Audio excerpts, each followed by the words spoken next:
That was the record before us, and here we are, pre-recorded, because we did this a few weeks ago, because we're not here at the moment, are we? We're away in that. I'm Ricky Gervais, with me Stephen Merchant. Hello there. And Karl Pilkington. Well, he's not actually with us. He's on he'll be in some of the best of clips that will be coming up shortly. Yeah, this is just us, isn't it? This is just us. We did this, when did we do this, Rick? A couple of weeks back. Hold on, what is it? It's the 27th today. Yeah. I enjoyed Christmas. I loved Christmas. I loved Christmas. I had a great time. What did you get? Loads of presents. So did I. I'm glad they made it to number one. Oh, I'm really glad. Stroke, he, she. Yeah, I'm really glad that the pop idols, Cliff Richard, Westlife, made it to number one. Bo Selector. Yeah, just delete that. Yeah. Okay, well, we're going to play some of the best of, some of the greatest moments of the last 3 weeks. Yeah. Ever heard on XFM 104.9. What about this? Do you remember this one?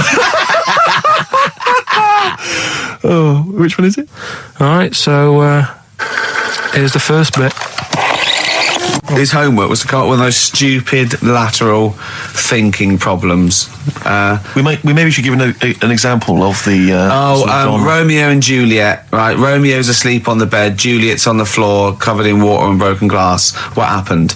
And you ask all these stupid questions, and it's Romeo's a cat and Juliet's a goldfish. Again, awful. What am I thinking? Yeah. Yeah, come on then, Karl. Right. Yeah. There's a bloke lying on the floor, right? He's cut his head, blood's coming out of his head, and all his mates come running up, and they're all stood round him. Yeah. And they don't take their hats off as a mark of respect. That is outrageous. Why didn't they take their hats off? I'm laughing, but it's probably as good as the real absolutely. ones. A bloke's fallen with his... Yeah. He's lying on the floor. Yeah. He's dead. Yeah. His mates come running up. Was it important that his head was cut? I don't know. Would it have been okay if he'd have been wearing a hat? He wouldn't have been dead if he was wearing a hat. What's your answer? No, you're meant to answer questions. You don't just go, what's your answer? You say, where's the turn? So you go, no, and I have to guess. It's obviously like sort of motorcycle stunt team or a parachute. Why didn't they take their hats off? Because they're probably still on the motorbikes or something, or... Well, yeah, but if you mark a respect to someone, you could take your helmet off. I'm getting angry. What? They're parachutists. Why can't they take their helmets off? Because they're coming down from the sky. But he's on the floor dead. Well, yeah, but they can look down and see him on the floor. Are they on the floor, Karl? They're on the floor as well. They're walking, are they? Yeah, well, they sort of stood there looking at him. They're stood there. Yeah. They're stood on the floor looking at him. They're soldiers. Why? But why? Because it might be in a battle zone. They might have their helmets on, and he's been shot in the head. No. Well, that does work. You see, this is my point. That one works. That one works. Unless you give us a piece of information where that doesn't work. What's the difference? Why is yours different to he's been shot in the head in the trenches and they're looking at him and they keep their helmets on? I just don't think it matters as much. If they're in the trench, they're already guarded a little bit. So they could take their hats off. It's the best mate, for God's sake. Okay, he's dwelling on this. Are they normal hats? What kind of hats are they? The answer. No, don't get ratty. What kind of hats are they? Baseball hats? If I told you what sort of hats they are, you'd have the answer. Wow. Okay, I've got to guess what sort of a hat it is then, have I? Right. Is it a trilby? No. Is it a bowler? I know what it is. What? They're spacemen. No. Oh, that's a good one. That one works as well. This is my point. I like that one a lot. It works. He's fallen on the moon, and not that the moon happened. It was set up, wasn't it, in the studio? We know that, yeah. Okay, Karl, what's your answer? Builders on a building site. Why is that different to soldiers? Because bricks don't fall in wars. But bullets fly! Right. Let's play a record and we'll come back to it, Karl, while you think about what you've done. Oh, yeah. You've embarrassed yourself. Let's play some classic Suede. Yeah, and this is for David and Kieran, I think, who wanted a bit of Butler. What do you make of the first genetically modified baby? Oh. Are you worried about this? Do you know what did they do? What? Let me see what it says here. Isn't it just choosing the, eye colour? Well, this is the concern, isn't it? That in the future you'll be able to decide whether it's a boy or a girl, how intelligent it is, what it looks like, is it handsome, is it ugly? Obviously, no one will choose an ugly baby, and so on and so on and so on. And so it means that where will it lead? Where will it end, Karl? Are you concerned? I've thought about this a lot. What will us three look like in the future if they're being, genetically modified beautiful people? What will we be like? How will we be considered in society? True, yeah. But we've talked about this before, haven't we? About the cloning thing. Yeah, that's a bit weird. Yeah. But I don't think it matters, because at the end of the day, right, you might look like some other kid, but it's the way you're brought up that will change your features and the way you are, you know, your personality. If you lie, you get a long nose, don't you? Well, no, but listen, right, because I remember when we, you know, I was growing up on this estate. This is going to be good. Go on. No, it's not. It's just an example of how this doesn't work. Go on. So we don't need to worry, sort of thing. Sure. Right? Okay. So I'm growing up on this estate, and there was this woman about 4 houses down. Right, who's a bit rough. All right. Didn't fancy her. Oh God, no. Right, but she had a baby. Well, tell me about her first. I'm interested in this woman. What was she? It was a very... Was it like being a man in a dress? I mean, I didn't grow up in a posh house or anything. I'm not saying that if you live in a bit of a rough house, you're a bad person. What does she look like? But anyone can Tattoos? clean up. Look like Tony Green with a fag on. They didn't clean up much, right? Oh. Which, even if you've not got a lot of money, you can still try and make the place look nice. Yeah. Right? But she didn't, and a kid used to take a horse into the house. Sorry. Whoa, Neddy. What do you mean a kid used to take a horse into the house? Where did they get a horse? Must have nicked it from somewhere. Must have So you've seen a horse with it? No. What, is that from outside the saloon round the corner? Yeah, was it just tied up with a bit of leather? Right? Oh, that's great. Did Big Jake come looking for it? I'd been out. Oh. Sorry, let me get this. This was before the lynching stopped or after. Where did he get a horse from? What do you mean he must have nicked it? His mum said, where'd you get that from? I bought it. All right then, but keep it out of the kitchen. I don't want you going Catlin rustling. Where did he get a horse from, Carl? And how long did he have it for? Was he leading it or riding it? Mum, open the door, I can't stop. I can't stop it. Open the patio door as well. Looks like we got us a runaway. What do you mean? I don't know, but the thing is, they couldn't afford to buy one because they're not cheap. So I'm just guessing. Maybe that's wrong of me. But I think... He had a horse? Yeah, right. So that's why the family didn't have any money. They'd spend it on the horse. No, I don't think, that's what I'm saying. I don't think they would have bought it. So anyway... Yeah, it's wise to whisper, Carl, in case they're listening. Yeah. And they could be in the room next door. It's not buying it, it's keeping it as well. Oh. So I was like in the car with my dad coming into the avenue, and you used to have to drive down it to turn round. And you know, sort of go back to our house. You had the traditional method of transport. Yeah. And the horse was in the lounge. Reading a paper. Just like walking around. Oh God! What? And when I was doing, I tried to earn myself some money once by flogging little flowers in plastic cups. What? This is genius. It just keeps coming. What do you mean you're trying to flog little flowers? What do you mean? Wait. Let's play a record. Let's play a record and come back to this. It's always going to just unravel and unravel. It's going to go for hours. Let's play a track, deeper Carl. and deeper. It's like an onion, isn't it? We've created a whole world here where there's a man living with a horse. Just walking around the lounge. I come from the West Country. I've never heard anything like that. I just think of a big sort of like orange carpet, and it's got a rediffusion telly, and this horse going, I'm fed up in here. Exactly. This is really... I am not taking the rubbish out again. Yeah. Right, play a record. Let's have Velvet Underground. We've got that lined up. Oh, yeah, the classic from the first album. I'm waiting for the man. Let's come back to the horse in a second. Little flowers in pots. What do you mean? Go on. Talking about this the other day.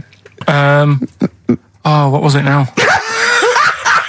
Listen, the fella. Play a listen. record. Do you want, all right, All right, he's got it now. Go on. This fella goes to the doctors, right? Oh, right, okay.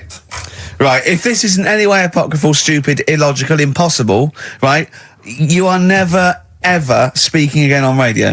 So make sure this is at least possible. I'll tell you what, I'll even give you improbable but possible. So if anything that breaks the laws of the universe or logic, okay, that's all you have to avoid. On you go. Right, so this fella, right, he goes to the doctors because he's got earache. Right. Okay, if a chimp's living in his brain... Go on. So he's got earache, he's sat in the waiting room, and his ear's all bunged up and it's hurting a lot and what have you. So the doctor comes out and he goes, right? And because his ear's all bunged up, he doesn't hear it that well, right? So he thinks it must have been me, right? So he wanders in. Keep going. Anyway, I'm going to hate this. I can just feel it in my bones. Steve, I'm going to let you take over. Okay, let's hear it. So the doctor says, sit yourself down there, right? So he sits himself down. He goes, right, take your pants off, right? So he's thinking, that's a bit odd. Anyway, he heard that though. He apparently he took his tackle off. The doctor did some operation. What, there in the waiting room? No, in his office. In his office, yeah. What? Wait, so he removed what? His genitals? Yeah. In his office? Why, Carl? Why, Carl? Because he hadn't called him in. Oh, he'd called in the bloke who wanted his testicles taken off, and he didn't do it. What? So the doctor went out and said, Mr. Jones, who's here to whip off your cock and balls, just here and now, right? Bloke comes in, didn't it? It must have been me. So the bloke who wanted his balls taken off didn't say, oh, I think he said me. So he didn't interrupt then. So the bloke goes in, he starts taking his testicles off, and he doesn't say, I'm here for me ears. What are you doing with that? That was Jane's Addiction. This is the Best Of Show on XFM 104.9. I'm Ricky Gervais, with me, Stephen Merchant. Yes. This was a clip show. We recorded this a couple of weeks ago. I hope you had a Merry Christmas. It's not over yet, because tonight at 9:50 is the second part of The Office Christmas specials. It's brilliant. Watch it, and we'll be back next week live. I'm Ricky Gervais, with me, Stephen Merchant. Bye. Have a great new year. Right, next one. Which one's the next one? Oh, what about your paper round? Right, the paper round one. Paper round, I'd still say it's the best job I've ever had. And he means it. No, I really enjoyed it. It's like, you know, you don't have to work with anyone else, right? So you make your own rules. Just think of that. You know, you sort of You're spreading information to people. Vital information. Giving a service, and no one else is around. You know, you can just do what you want and think about stuff whilst you're cycling around on your bike. It's really good. Yeah. So anyway, imagine the stuff he's thinking about when he's riding around his bike. So getting in the head of a salamander. So anyway, I loved it, and even though I only got like 50p a day, right? No matter what the weather was like and stuff, I used to get up at 4:30 and go and do the round. And why'd you get up at 4:30?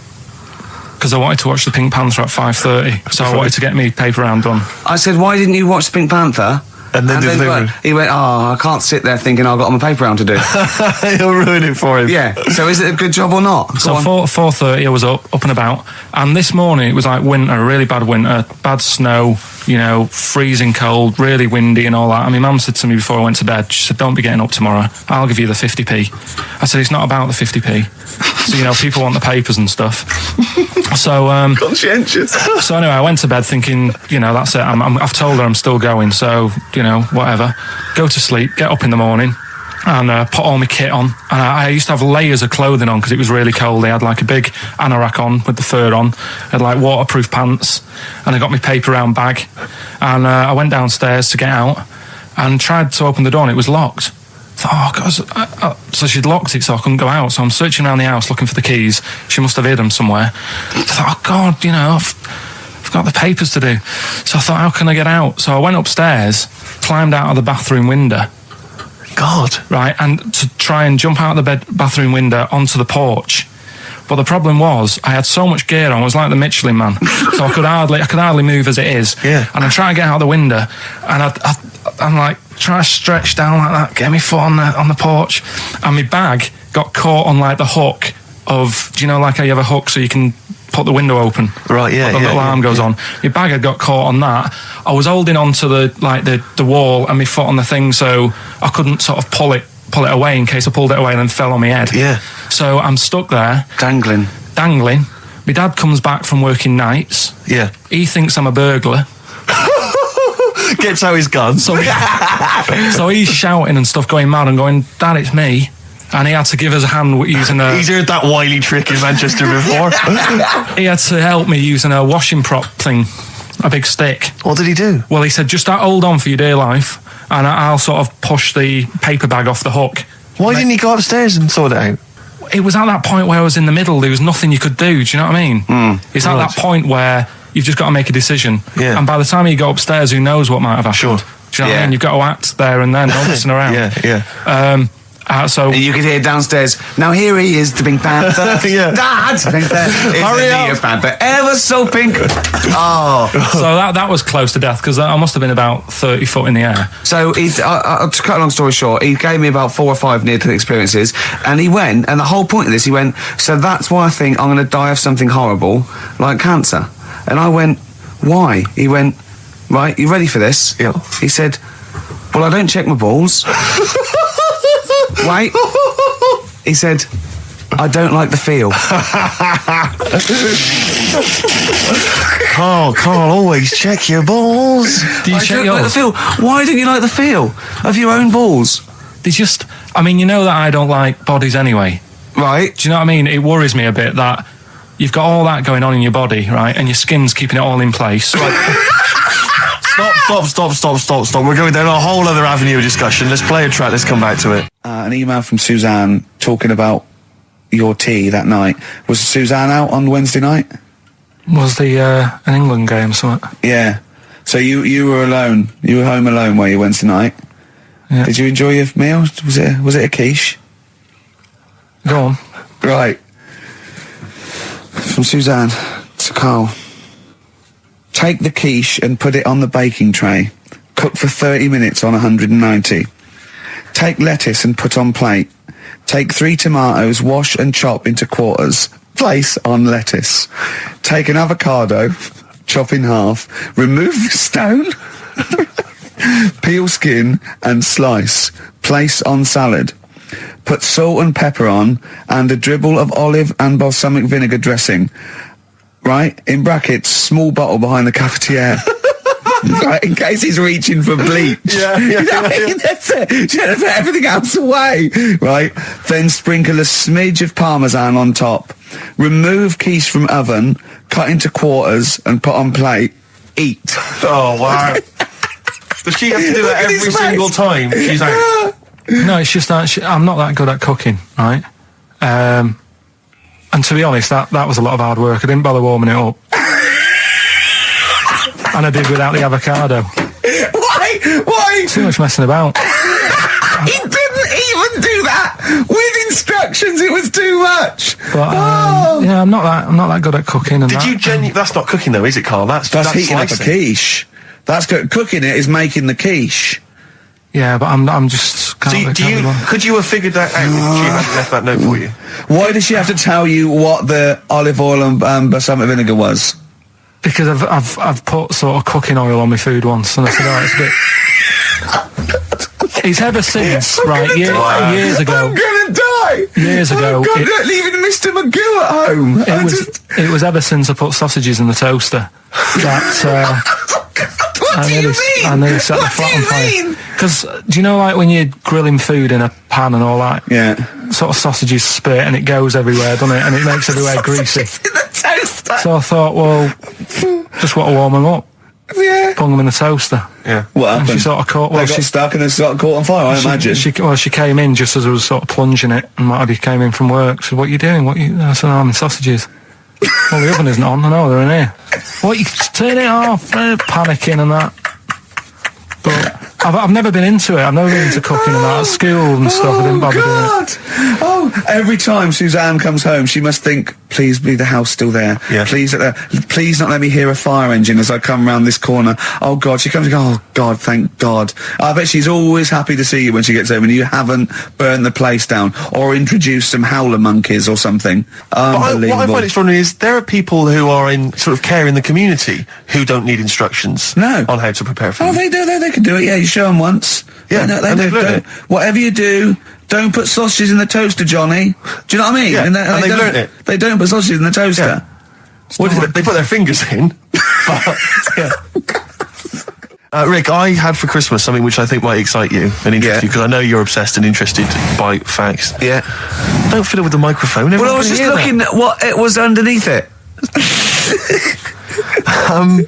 So this is a book, it's just facts and trivia. It's edited by Sir Isaac Asimov, who I think's dead. So I don't know when my parents bought this book. I assume it's sort of from a second-hand shop or something. Right. It's quite long, but I got it for Christmas. I keep meaning to bring it in, because generally the facts are quite sensible in here. And I like to think if Isaac's been involved, they're probably substantiated. It's not like kind of just this nonsense on the web. I think that this is probably... Or up in Greg's the Baker's that Carl gets most of his facts from. The ancient Egyptians trained baboons to wait on tables. Carl, fascinated. Brilliant. That's fantastic. But what my point about that is, why did they stop? Yeah. It's a genius idea. Would you not want to go to a restaurant where they had baboons serving? No, I'll tell you what happened. a few. It might have been like the Planet of the Apes, and they sort of rebelled. One of them could talk. One of them could take his order. And one day went, do you want fries with that? And the bloke got really annoyed and said to answer him back. And then there was some sort of rebellion. Right. The Planet of the Apes isn't true, is it? It's not a documentary. Right, okay. I wonder, because what I like the idea of having baboons is the fact that I reckon they're, like, I have difficulty, and I'm sure you do, Carl, like working out that sort of 10%, on a bill. Yeah. I reckon baboons would find that particularly hard. I reckon you could get away with under-tipping them all the time. Yeah, exactly. Just not leaving enough and just legging it. Exactly. They go away and you go, sucker. Yeah, exactly. So I'd love to see some baboon restaurants. If there's any restaurateurs out there, so Terence Conrad or someone. If you do go to a restaurant and you've been waiting on those, please don't order the banana daiquiri, because it comes half-eaten. They can't help their little selves. They really can't. They're okay with, like, beef and steak and chips and like that. But there's a little bag. I go, do you buy? Can you imagine that? The baboons serving at waiting tables. It's genius. Just stop to think about that. It's absolutely incredible. Yeah. It's absolutely dynamite. Yeah. See, zoos would be a lot more popular if there was like the canteen and you could go. If they were serving tickets to two. Exactly. One child. Okay, go through there. But I think they should do other things, like in the Flintstones, they used to mix cement in that bird's kind of pelican. Yeah. We should start doing that again, because that also happened in ancient times. Yeah, exactly. According to the Flintstones. Yeah, before they had proper cement mixers, that's what they did. That was how they did it. Definitely. Carl's all flustered because there isn't a record set up, and he's getting all tizzy. He's been more worried about his competitions than sorting out putting records on ready. What? I'm after Steve's Song for a Lover. Well, I'll tell you what. Why didn't you carry on with your educating Ricky section? I'll have a look on the We'll keep it going, Steve. Yeah, go on then. Right, okay. We've had a few emails. Anyone got it right, Carl? Anyone? Educating Ricky. That's the final one. We got to get that out of the way. We got to get Rockbusters as well, though. We can do that at the end. We can win. Go on then. But we've only got 5 minutes left. Come on, just do Educating Ricky. Right. God. The last one that we haven't done is he's a bit of a nuisance. Go on then. Again, not really that interesting. Thanks. Telling you this one because come on, just do it. Or do it now. Steve, how we doing? Look, no, never mind that. Look, just tell me what that means. He's a nuisance. Oh, this is so annoying, Carl. I'm going to go mental. Right, talk. Right, listen, I'm just putting this in here, right? Right, nuisance is a bit of a nuisance. Yeah. Apparently, the old fella who used to hang people. 1700s? Yeah. He used to be able to tell somebody's weight just by looking at them. Right? That's a bit of a bonus fact. We'll be the judge of that. The thing that I wanted to tell you is money for old rope. Do you know what I'm saying? I can't even be bothered. Yes, you're going to tell me now. Come on, Carl. Right, I mean it. Basically, money for old rope came from the... right. What was all that about? You can tell someone's weight. What was all that bonus for? fact. And blind blessed shitting himself. What are you... What? Look at you... No, tell me that now. You nearly made me swear then. I'm getting really annoyed. I'm getting really annoyed now. Tell me this back, Carl, or I'm going to go mental. Come on, Carl, time's running out. More that people years ago, when people used to be hung, right? Right. If you didn't like the person who's been hung, you'd go, God, I really don't like him. And so you never forget the time. Because if they're being hung, we take that as read. Yeah. So they never forget afterwards to get the hangman to get the rope and to cut it up into little pieces, and he'd sell them. He'd sell the little pieces of rope to people. See, Carl, that's the most interesting thing, if it's true, that you've come up with. Right, okay. And so so they sell the rope? They sell the rope, and it's money for old rope. Money for old rope? Meaning, like, God, it's easy to make money, all they have to do is cut it up and sell it. I'm cynical. I'm not so convinced. Right, listen, we're really tight. We haven't even got time for a last stroke. We've got an ad break and we've got to give out... Okay, give the answers then. This is ridiculous. XFM 104.9 of a Saturday. Ricky Gervais with me, Steve Merchant. Hello there. But we're not here. No, we're away. So this is the best of, and I hope you're enjoying it.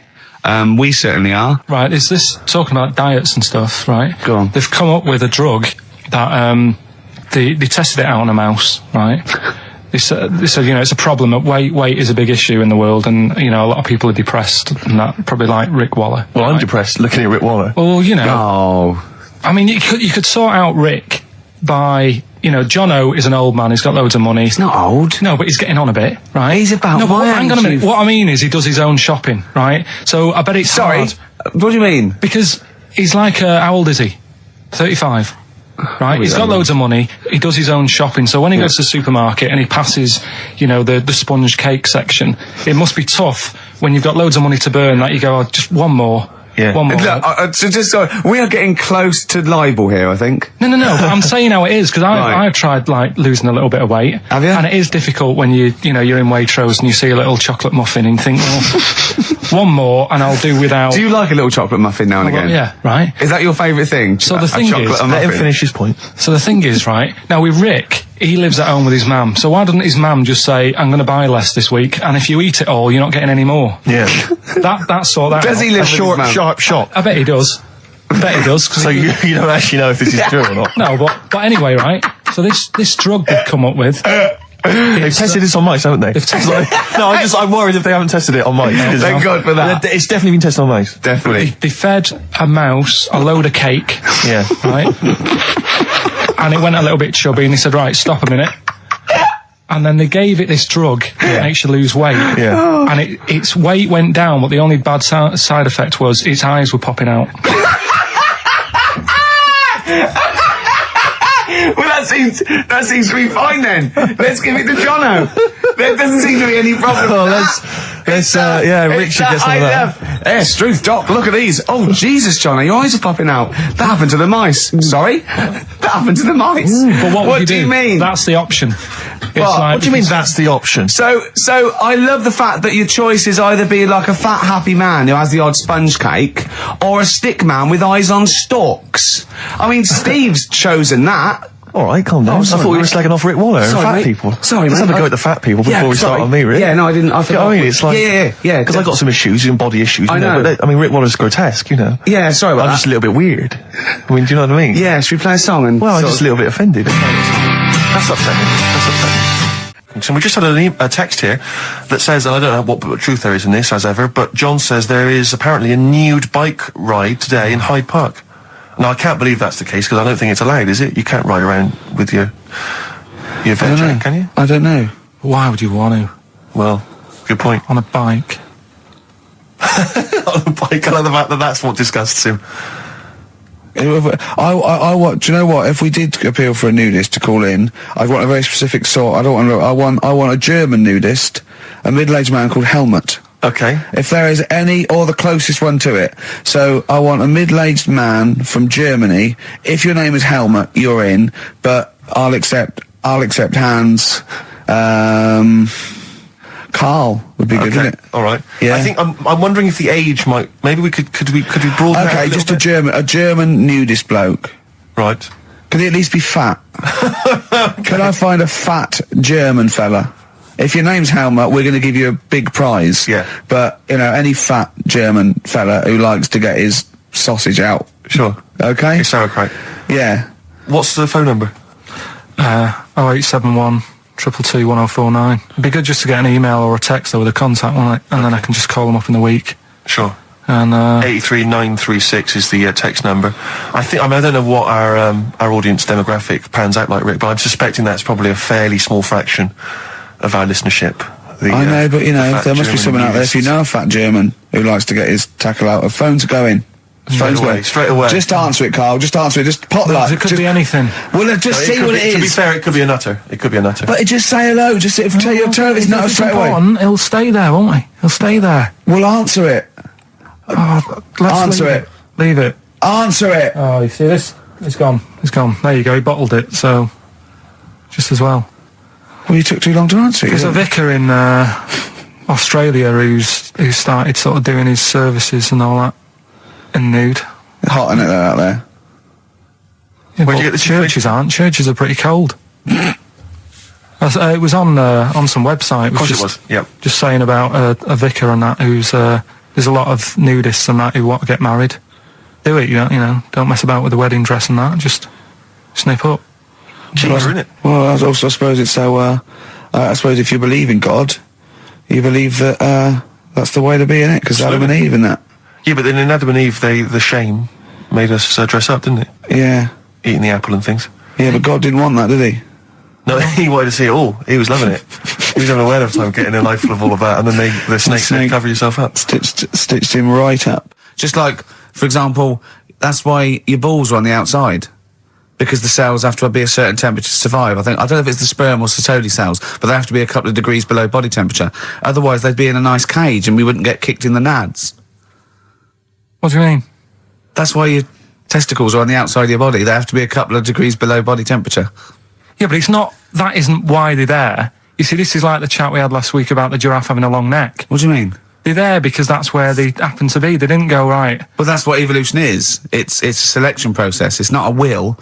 The balls didn't say, look, I'm too hot, let's get us outside. Let's get outside of here. All right, hang on a minute then. What? So a little man monkey, right? Theirs are in the same place as ours. Yeah. But they're walking around naked, so it could be anywhere. They could be like on the back. It doesn't matter where they are. They call it, well, they could be on the back, yeah. So why aren't they? This is a completely different... Steve! You started it!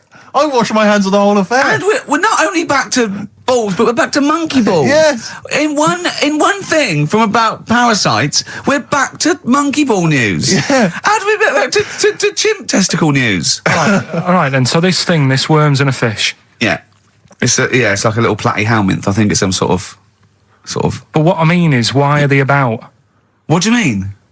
They Why? evolved. But why haven't they died out? Because they're very successful. Yeah. What do you mean? Yeah. What do you mean? Yeah. Well, tell me the brain event that made you say yeah in that 1 second gap. Because in a way I don't get it, and if I think about it too much, it hurts a bit.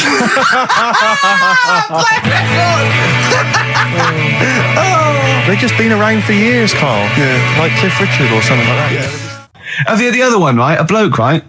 He's on a train station, and that's how I heard it. He's waiting for a cruise station, whatever, and he shits himself. As you do. And so he goes, oh, my train's in 5 minutes. So he runs across to Millets and goes, quick, Levi's 36. The bloke just puts it in a bag. He runs onto the train. He goes into the toilet, takes his trousers and pants off. He's soiled. Yes. Throws them out of the window. I won't be needing those again. Cleans himself off. Open the bags. It's a jacket. Oh. No, it didn't happen, Carl. At what point did he go into it and go, quick, Levi's 36? And the bloke went, sorry, Levi's 36, what, a pair? No. Shall I wrap them? Them? It. Shall I wrap? Just wrap whatever it is. Do you want to look? No, I'm not looking when you're putting it in the bag, please. Right? 36 white stories. Well, don't say anything. I've told you 36 Levi's. And put it in a bag and charged me for it. Yeah. I don't want to discuss it further. Yeah. There was one. There we go. There was one about a woman whose husband died, and she had him cremated. Yeah. And made like a little egg timer out of him. And she said, I did that so it can still help around the kitchen. Well, that might be true. That might be a joke. That's quite sweet. That might be true. It's a true story, again. It was all... No, not again, because the ones I just told weren't. Nor is the boiling the brains in a bag curry microwave. Head story, true. Yeah. That's all. Alright, that's Aqualung. Good time's gonna come, innit? Right, Carl, come on in, educating Ricky. So, don't let the cat out of the bag, that's where that comes from. Comes from a crafty butcher. Right, go on then. So the next little headline is Wash Up With You. Wash up with you, go on. You want to know about that? Yes. It's a survey that they did this week. They? Yeah, some university did some survey. Brilliant. Did a world test on washing up. Yeah. And each country were given 140 pots to clean. Brits were the quickest. Yeah. Yeah. Turkey were the slowest at washing up. The Turks. It's not because the little fellas that work in the kitchens with no... Is it? They can't reach. Spain were the cleanest, and the Germans were pretty good as well. So I don't know where to start with this. Honestly, Steve, I don't know where to start with that. Sorry, what was that? Wash up with you. That was it. But was that it? They survey of washing pots and I pans. didn't understand. You said Italy were the cleanest. No, Spain. No, Brits were the quickest. Yeah. We were the quickest, but Italy was the Spain was the cleanest. Turkey were the slowest. Yeah. Spain were the cleanest. But why weren't we clean then? Because we were washing it. Why were we not paying attention to the? We did it rubbish. We did it quick. We did it quickly, but I don't understand what it was being rated on. Who was doing it? Was it Lynette Newman or Ainsley Harriott? She's quick. Both of them are quick. Yeah. Well, they've got like kind of loads of slaves that do it for them. Did we use fairy liquid?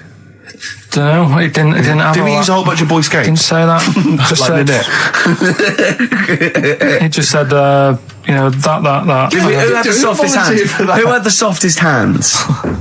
So it didn't say. I didn't. Why is it we don't get notified that this is taking place? I don't know. When I was a kid, no one ever said, we need recruits because we're doing a survey on who can wash up the quickest. Are you disappointed in yourself with that one, Carl? It is pretty dull. To be fair, and that is why we've got to bring in either con merchant or a wine merchant or shut up at your face. Yeah. Would you be able to, if I put you on the spot in the next after the next record, would you be able to give an example of how con merchant would work? I mean, is there something you could do just to sort of experiment? Should we play record? I can do better than that. What? Ads. Go on. Well, if you've just tuned in, it's XFM 104.9. You've got that bit right. Ricky Gervais show with me, Stephen Merchant. Hello there. Carl is actually in a little booth. We're not in the studio, you see. This is pre-recorded. We recorded this last week because we're away. And it's sort of like the best of the last 3 weeks since last time we were away when we put out the best of. What was that one you told me about with the porn? That was a good one. Oh, this was fantastic, right? Right. There was this.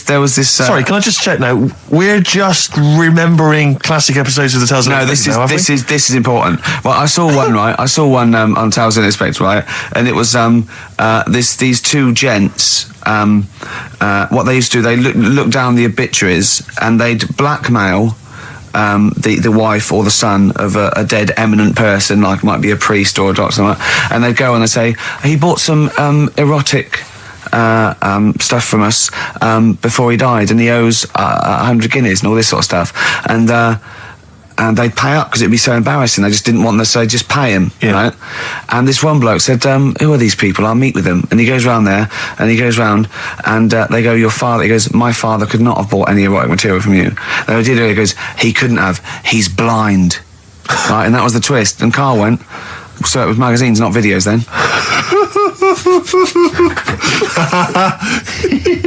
Yeah. Now think about it, Steve. Is that so stupid? Well, presumably it was set in olden times because professional pornographers don't tend to call it, erotic material. Yeah. They tend to call it, juicy jugs or whatever. But more than that, I don't understand how a video is going to be any use to a blind person either. I know that you can hear the sound, Carl. Look at him nodding like he's caught me out. Yeah, what sound will you hear? Do. Your meter needs looking at? Yes. Cut. What's then? What's that? Then it's just noises, occasional groans. Yeah. Right. You could listen through the wall at your neighbours. He does. I mean, that's why I save a lot of money. But I thought you were going to point out, Carl, that they could have had a Braille porno. Now, have you thought of that? Look, feel the lumps on that. Exactly. Think about it, Carl. Think about it. You're excited now. Yeah. Your girlfriend's away, Carl. Yeah, the cheese grate has only entered the cupboard. No, she's a good-looking lady. I used to sell mackerel. Did you? Yeah, I had a pet magpie. Did you? Called Maggie.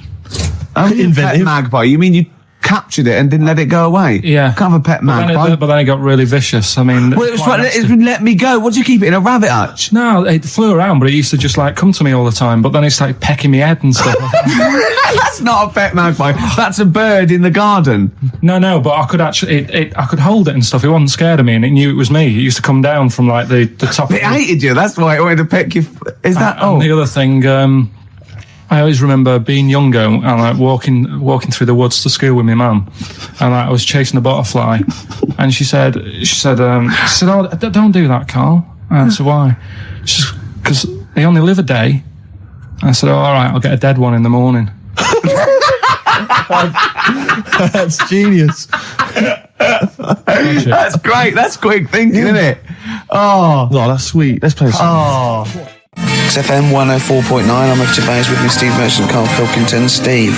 Well, we were talking about the news just now, and there was a story I heard in the week. I think it was on the radio, and I don't know all the details, but what I heard was that a number of, I think it was Falkland, maybe Gulf War veterans were, I think, suing or complaining to the government because they wanted compensation for post-traumatic stress disorder. Now, I don't know all the ins and outs of it, but it seems to me that if you're in the army and you're a soldier, a certain degree of trauma is kind of inevitable. I mean, after all, if you're any good at your job, you are going to see people getting killed. So I don't understand what the ins and outs of it are. I don't know why. Nobody came back and Tony Blair met him and go, all right, well, not really, no. Go on, what's the matter? Well, there was people shooting at us and everything. It was all muddy. Well, calm down, don't cry. Well, I will cry. There was a drill sergeant just kept shouting, saying, "Look at you, stupid boy! Where's this gun's not clean?" I just cleaned the gun and it was fine, and now he's telling me to clean it again. Yeah, the boots, they were shiny. Fine, he was he's got to do that. It's more distant. His neck was as big as his head. Well, yeah, but you don't know what I don't know what the ins and outs of it are, but what you got to do is make sure you know what you're going into. That's what I do. You got to check the small print. So if I was, going over to the Falklands or the Gulf, I'd put my hand up and go, will it be horrible? I go, you know the back, yes? Will it be horrible? It will be horrible, yes. It will be horrible. There will be shooting and lots of death and everything. I go, right, I'm not going to go. And I go, Exactly. okay then. Okay. That should be fine, yeah. Should be fine, yeah. Just like that. Is anyone else scared about this? Pretty much all of us. Okay, then we won't send anyone then. Exactly. My brother went into the army, right? Because he couldn't get a normal job. And my dad said, if you don't get a job by such a date, that's it, son, you're going in the army.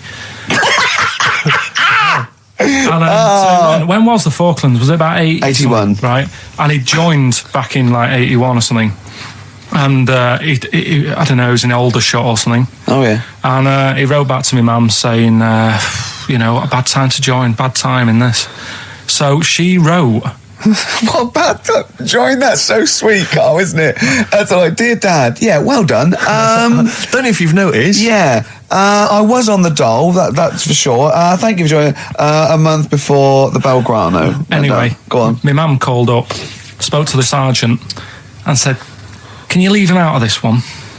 Can you leave him out of this one? What, the Falkland War? He's only just joined, and she called him Chuck, which he got done for. Like, she's one of them, I think it's a northern thing, like saying, "How are you, Chuck?" Yeah. And she called the sergeant Chuck, and the sergeant said to my brother, "Your mum, she's called up and asked if you can not go," which, of course, we'll see how it goes. But can you tell What do you mean? Why did the sergeant even entertain this? Well, Pilkington, come here. Your mum's been giving me a bit of earache. Now listen, tell her I've told you, but can you call her, because she called me Chuck and everything. Can you call her and say you don't mind? Well, not really. Oh, please, because I've promised her say you want to go. No, please, say you want to go. Why was he entertaining this phone call? because he was new to the army, I suppose. Who? No, I mean the sergeant. I don't know. Maybe they do that. So what happened? He didn't go in the end? So he didn't go, no. You can't do it. But that's ludicrous. I love it, though. Okay, we went over the top. Pilton, I've got a note. Yeah. Is this really your mum? Yeah. Okay, no, this seems to be in order. Because I noticed it says, I do not want to go into the army, I don't want to go and fight, and it's crossed out and it's good, mum says don't go. Now, you didn't write this yourself? No, my mum wrote this. Okay, you definitely wrote this yourself. Your excuse. You're going to have to fill envelopes. No, I'm sure if he was needed, he would have had to go, but I think they made a bit of a special effort. They sort of said, oh. Well, it wasn't conscription anyway. Oh, no, I was But were the other soldiers going around just going, Pilkington. No, he ended up being a mechanic in there, and he got kicked out for going for a packet of fags in a tank. What? No, wait a minute. Do you mean he nipped down the shops in a tank? Yeah. I don't believe that, Carl. You've Honest made to God, that, and he went off with the sergeant's wife. So that didn't help, and he ended up getting kicked out. Sorry, your brother's a genius. I love this. First of all, he gets a call from his mum, go and let him off. He goes, oh, God. Then he goes, where's Pilkington? His mum's on the phone. Where is he? He's near your house, Sergeant. Near my house? Well, why is... No reason. Well, when he comes back, when he's finished, tell him his mum called. And can he get me a packet of fags? Tell him to walk this time. Wow. This is ludicrous. So the sergeant found out that he was sleeping with his wife? Yeah, I don't know. I mean, did your mum phone up and say, let him off? Let him off this time. Can he... Yeah. That's fantastic. But he misses it. I mean, I haven't seen him for about 11 years, but ever since he came out, he's just kept getting into trouble and that. And the army, you know, people slag it off, but I think if you're a certain type of person, it's good for It you. didn't straight him out, did it? No. He was going down the shops in a tank, he was shagging someone No, but behind their it's back. really weird. It's like back then, he was like a proper adult and he had a house and he collected crystal with his wife and that. And now, he hasn't got any of that. Has he got the wife? No, Has he got the crystal? don't think he has. And he hasn't got a I house. seriously haven't seen him for about 11 or 12 years. Oh, so I so haven't even spoken it to always him. Carl's stories always start off nice and funny, and then they just leave me empty and slightly depressed. I don't know whether to hug him or shoot him, put him out of his misery. Can we take Carl to the phone in if you think I should take Carl to the vets and have him put down, because it's just too stressful. He had some Comedy Germans laughing at him on the tube because they recognised him. You don't think of that? Well, What do you think of that? obviously Ricky doesn't travel on the tube anymore. He's too rich for that. I never did. I always thought it was beneath me. Sure, but They I used have to walk everywhere, didn't Yeah. But I'm still forced to. I'm still forced to take the tube, and I sat on the tube, and it pulled up, and outside the window, just happened to be on the station, was one of the posters with us. So I was kind of there, not realising it was behind me, and these big kind of fat German or maybe Bavarian guys. Well, they're in lederhosen eating sausages. Yes, they were. They're Bavarian. Yeah, they were. And I noticed one of them kind of looked at me, then looked at the poster, then looked at me, just happened to say it, and wittered something to his friend in German. You know, I don't want to try and do an impression. That's freaking goggle-eye. Oh, wow. I think that... No. But I know what you're thinking it means. It doesn't mean that. Right, okay. It means... What's a rough translation? Elegant boy. Right, okay, yeah. And so anyway, That's freaking goggle-eye. He pointed out the poster, and his That's mate, lanky piss and streak. and his mate burst into laughter. And then we pulled Well, they've up. got a great sense of humour, the Germans. Well, That's the indeed. thing. But we rumbled onto the next. We rumbled onto the next station, and the poster was in exactly the same place. And this time, they tapped the shoulder of someone else on the train and pointed me out, and that person also An laughed. Italian? An Italian What it bloke, was. yeah. There was a French... Was there a bloke with a beret and a little moustache on the other side? Yeah. Was yeah. the United... Did you get on the United Nations Express? Just to... Oh, imagine that. Yeah, Or it was fake See news, the though. freak. Look at his freaky goggle eye. Right, whereas I love the fact that before you were at least pretending to be speaking German. Now this is an Italian with an accent. It's just a guy speaking perfectly good English. So You've not even disguised the insult there. Oh dear. Oh, that'd be lovely. Try and insult me in other cod You languages. could bring Europe together if they just like, instead of Esperanto, that there was just one common language. The language I'll of tell you what freaky would bring us. goggle I'll tell you what would bring the Europe together is you maybe representing England on the Eurovision Song Contest That would be great. with a wouldn't it? self-penned tune. Should I do That that? would be magnificent. It's got to be worth thinking But about. just about everyone being the same. Yeah, like just about the people Euro being and that. equal. Everyone, not and also mentioning the euro. Yeah. yeah, just doing that. I like all different. I like all different cheeses. Oh, je t'aime la musique pop. Yeah. La baby belle.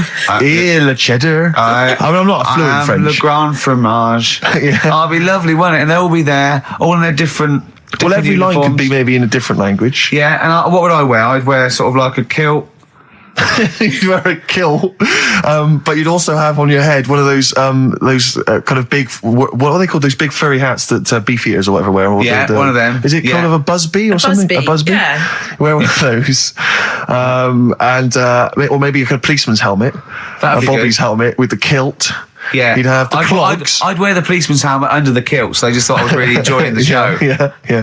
Good idea. Hey? Excellent. We talked, well, I think we talked for about 3 minutes without having to mention some kind of genitalia. You were doing very well, That's we actually, should boys, celebrate yeah. by playing one of my tunes of the year. Really? What one is it? U2 Electoral Oh, I Storm. know you're a big fan. I know you're a good big fan. choice. Well done. Cheers. All right, this is Carl, the producer of Ricky Gervais and Stephen Merchant on XFM 104.9. We're playing out some of the best bits. Hope you're enjoying it. Here's another one. 3 holidays Carl's had this year, last year. Yeah. I'd love to have 3 holidays. You've got to start putting the work I in had there. 2 holidays No, then. you had 3 holidays. You went away with Suzanne and her parents. Yeah, well, that doesn't count. It does count. If you book 2 weeks off the firm and you go away and you go, how was your holiday? Go, well, I didn't really count. It wasn't a really good holiday. Can I have them days back, please? My New Year's resolution is to be nicer to you, but Well talk done, sense. you've already broken that. No, but talk sense. Talk sense. You've had 3 holidays this year, and I'm just saying, you're in your 30s now, and 30s is when you should be really putting the work in. That's true enough. To reap the benefits in your 40s, 50s, 60s, 70s, 80s, 90s, and 100. Carl, what's your New Year resolution? What about think before you speak? it's worth. I mean, See, I'm allowed to laugh. I'm allowed to laugh at things other people say, Carl. That one, that is a good suggestion. How was your holiday, Carl? It was all right. Right, brilliant. But that I don't see on the ratio of good to bad in Carl's mind. That might be amazing because we never It might be hear him amazing, sing the mightn't praises it? of anything. I'll tell you what. Can we have a cracking little tune and then come back and hear about Carl's holiday? I'd love to do that. Let's keep it tight. Love to Tear Us Apart by Joy Division. Now I can't put my finger on it, but that doesn't sound like the original, and it's off a compilation. It sounded a bit fast. I think the vocal was slightly different. If anyone can, put me out of misery, I think it might be in a session of the time or something. Carl, is it a New Year resolution for you? Another one. Maybe when we ask you to get a song, get the original single version. I could be and wrong, not some but obscure session. Yeah, it does seem different, doesn't it? Very odd. Yeah. Yeah. Maybe we just remember it wrongly. But anyway, that's XFM for you. 104.9, I'm Ricky Gervais with me, Steve Merchant. Karl Pilkington. Carl, you went to Lanzarote. Yeah. People said don't go to Lanzarote.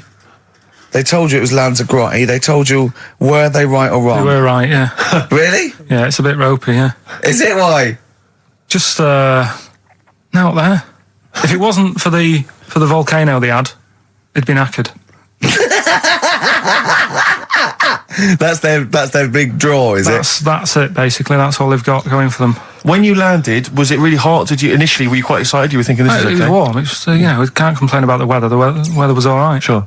You know what I mean? That's what I went for, but it'd be nice if there just was something else. Yeah. What did you do all day then? Did you read your ritual book? No, I didn't read that. I read that book. Do you know the book that I bought and all the chapters were messed up? Oh, yeah. I bought a better version of that. All right. And I read that. Excellent. And then, Did it make more sense in order? yeah, a lot easier to follow. Yeah. And then we went and had a look at the volcanoes and that. They've got 36 of them to look at.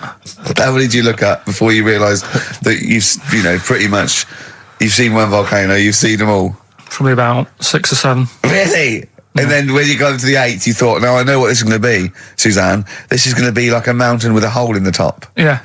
Really? But it happened years ago as well. It's like, just keep a couple, fill the rest in, tidy it up. Fill the rest in! Yeah, no, Well, getting some builders. No, seriously though. Okay, 4 million tons of concrete, please. They're an absolute death trap. Yeah, what do you mean fill them in? Do you know what a volcano is? It's just a hole, isn't it? That's happened. Well, it's more than the happened back hole. It's more a portal to the magma in the centre of the earth. Back in 1730 it happened, and they still haven't sorted it out. Well, when you say it happened, volcanoes were made a lot longer ago No. than 1730. No, but the one that did Lanzarote in. Right. Sort it out. What would you suggest? How tidy can it they up. fill it in? It's joined. It's all joined. No, but what I'm And saying is, the big plates of the earth are all joined. It All was the a disaster, magma's wasn't it? joined. With the trade centre thing, that happened. They cleaned it up, sorted it out, they've moved on. That's what I'm saying. Whereas Lanzarote have just gone, leave it. It happened back in 1730. You misunderstand me. How, in the name of God, can you fill in a volcano? You ignorant twit. No, but it's not just the holes. They've actually left the lava everywhere. That's what I mean. It's not just the big holes. There's lava everywhere.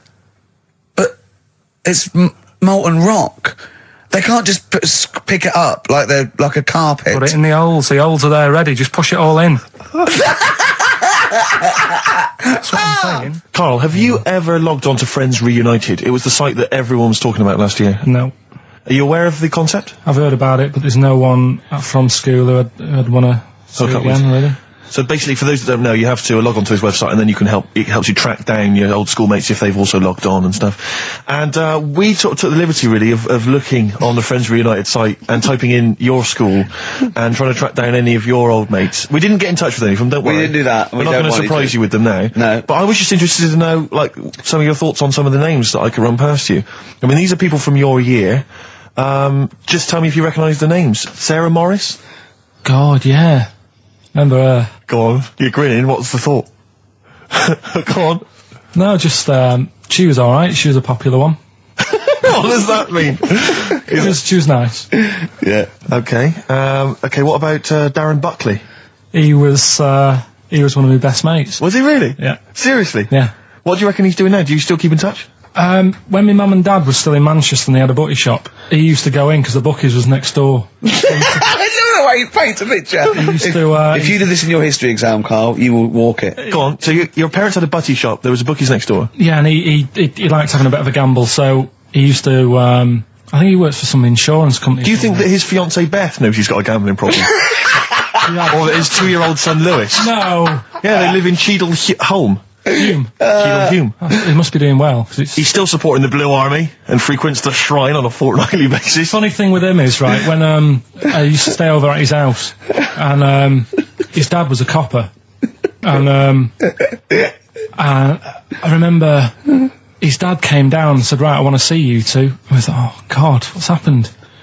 And got us round the table. And he said, do you know much about drugs? So we were like, what's all this about? So he goes, you know, they're not good for anyone, you know, the stupid thing to get into. And we're like, yeah, we know. And he went, you know, do you? We said, yeah. He said, what's this then? And he'd found something in his bedroom, and it was a Skittle. What, the sweet? Do you know little sweets with the S on it? And Oh, really? Drugs. Yeah. So he said, well, yeah, it's a Skittle. Yeah, I know what it is. Oh, he was bluffing like that as a slang word. Yeah, he thought because he was a copper, he probably had to be down with all the terms and that. So we said, oh, it's a Skittle. And he said, yeah, I know what it is, but what's it doing in your bedroom? Oh. It was like, no, it's a toffee. So, like Darren there. Yeah, I know, it's a toffee, it's a squib, it's a, yeah. Embrace, glorious day on XFM 104.9. Rick, there may be listeners tuning in thinking they've got something better to do, for instance, switching off the radio and just staring blankly at the wall for the next half an hour. But no, because what they're going to miss is our grand finale to this, which is, of course... sponsored by Lindauer's, the sparkling wine solution to a hot summer's day. Yeah. That we're going to be firing a cork. Did you just make that up? Yeah. Pretty good. Good. They're going to be firing a cork at Carl's head just for the sound. I just think it's sound... Huh? It's not happening. Yes, it is. You said, no, we've said it is now. We've promised it to the listeners. Yeah, come on. I'm not happy with it. Why? Because the paint. Well, I've never had it done, so I don't know how painful it is. Well, all the more reason to do it then. Yeah, we've got to try it out, haven't you? You're perfect. It's like a little cowbell or wood block. That's what I'm hoping for. Yeah. I'm hoping for pop. And I'm going to film it for my website. Brilliant. So go to that this week, rickygervais.com, and see Karl Pilkington getting hit. A high-powered cork coming out of Lindauer sparkling wine. Lindauer sparkling wine. And of course, if you want to send us anything in, and perhaps next week that you feel we could actually that'd be great. Sponsor us to do. This is like interactive because a lot of people plan the show. Like Dr. Fox plans his show. We sort of come up, we riff on the. So that's a great idea. Send stuff in that we could harm Karl with. Yeah, we try to hit him. Harm Karl. We do a jingle. Harm Karl. I've always wanted one of those George Foreman grills. I've always wanted one of them. I know, but that's too much, isn't it? What if we just pressed his head inside it? We'd have to put it on. Put it on. See, yeah. Just squeeze his head inside it. I've got to do that thing with a tea towel one day. You know that thing I did with a tea towel? You put a tea towel around his head, right, tie it. I put a wooden spoon in, and you only have to turn it like a couple of inches, and it kills you, doesn't it?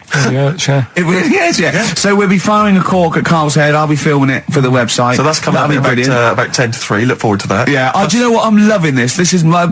Just being in a room with him. I just can't. I want to squeeze his head.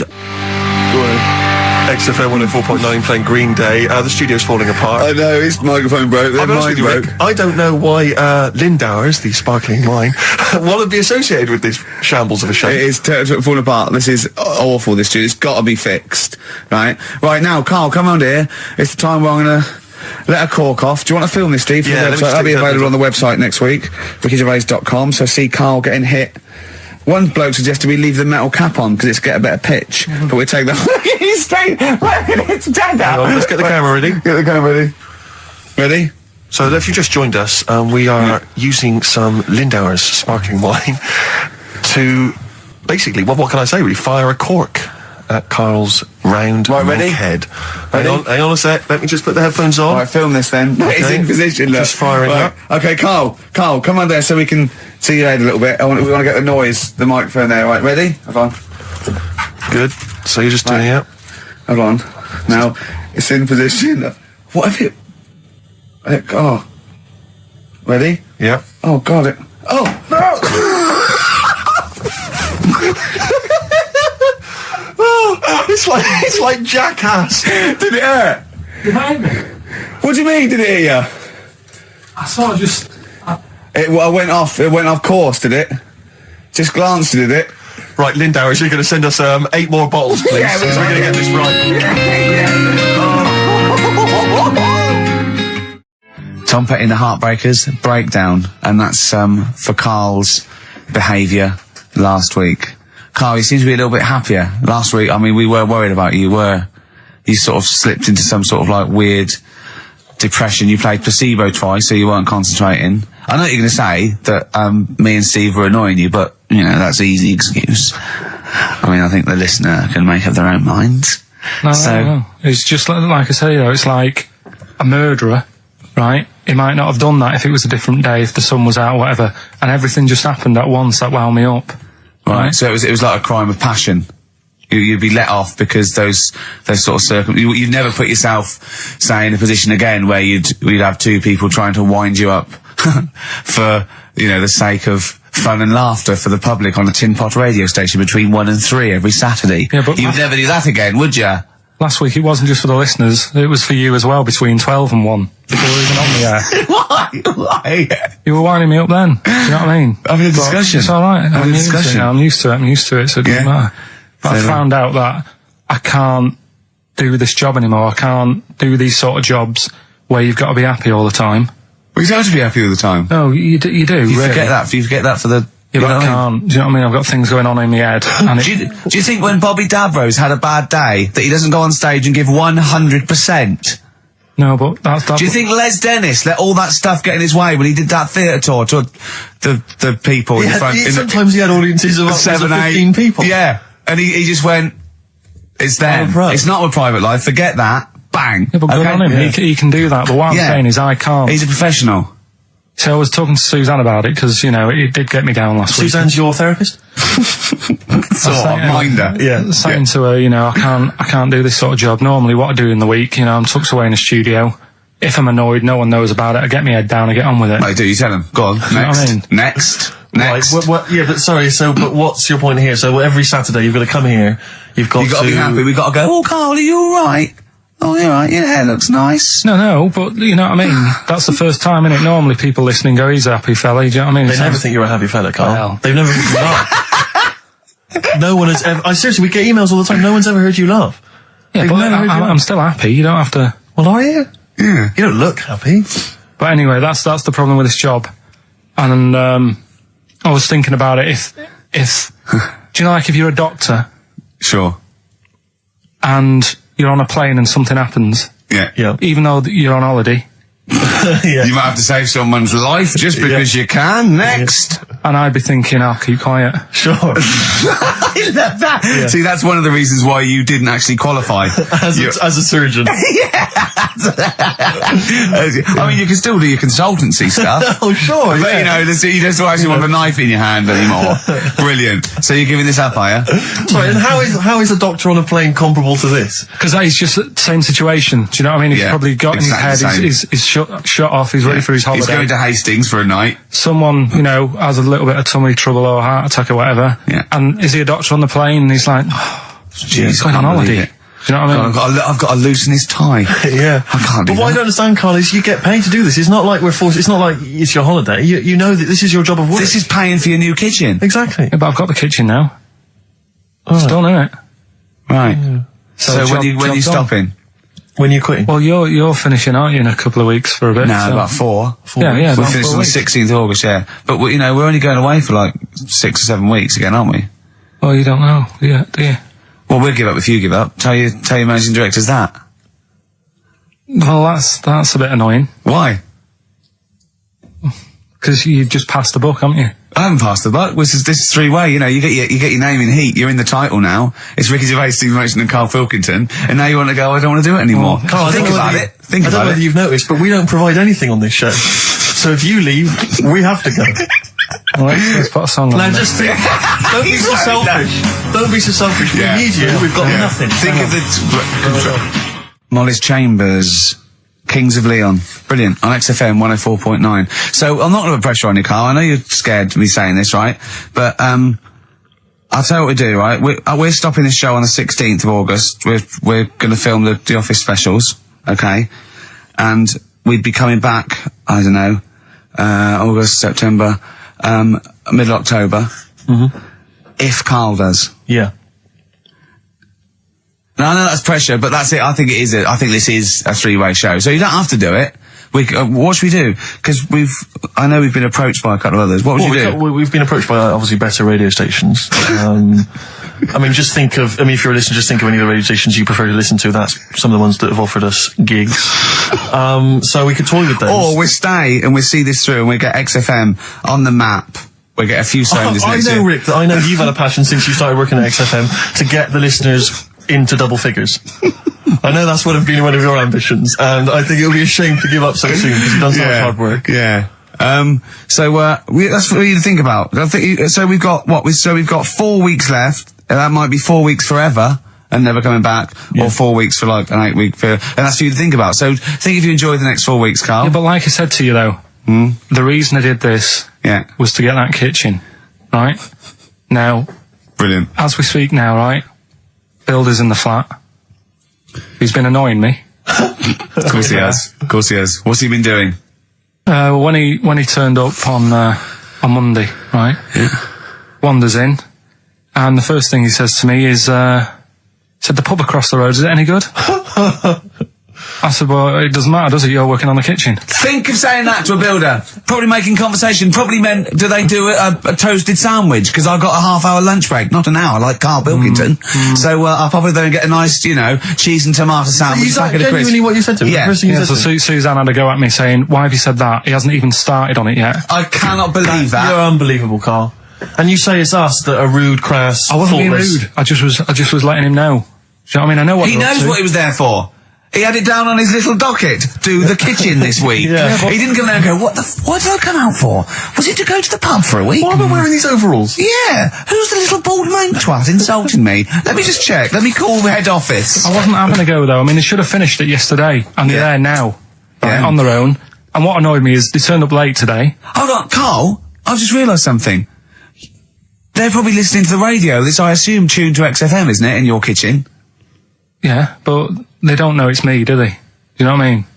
No. They'd go, he's got a whiny mank voice as well. So's the bloke who owns this place.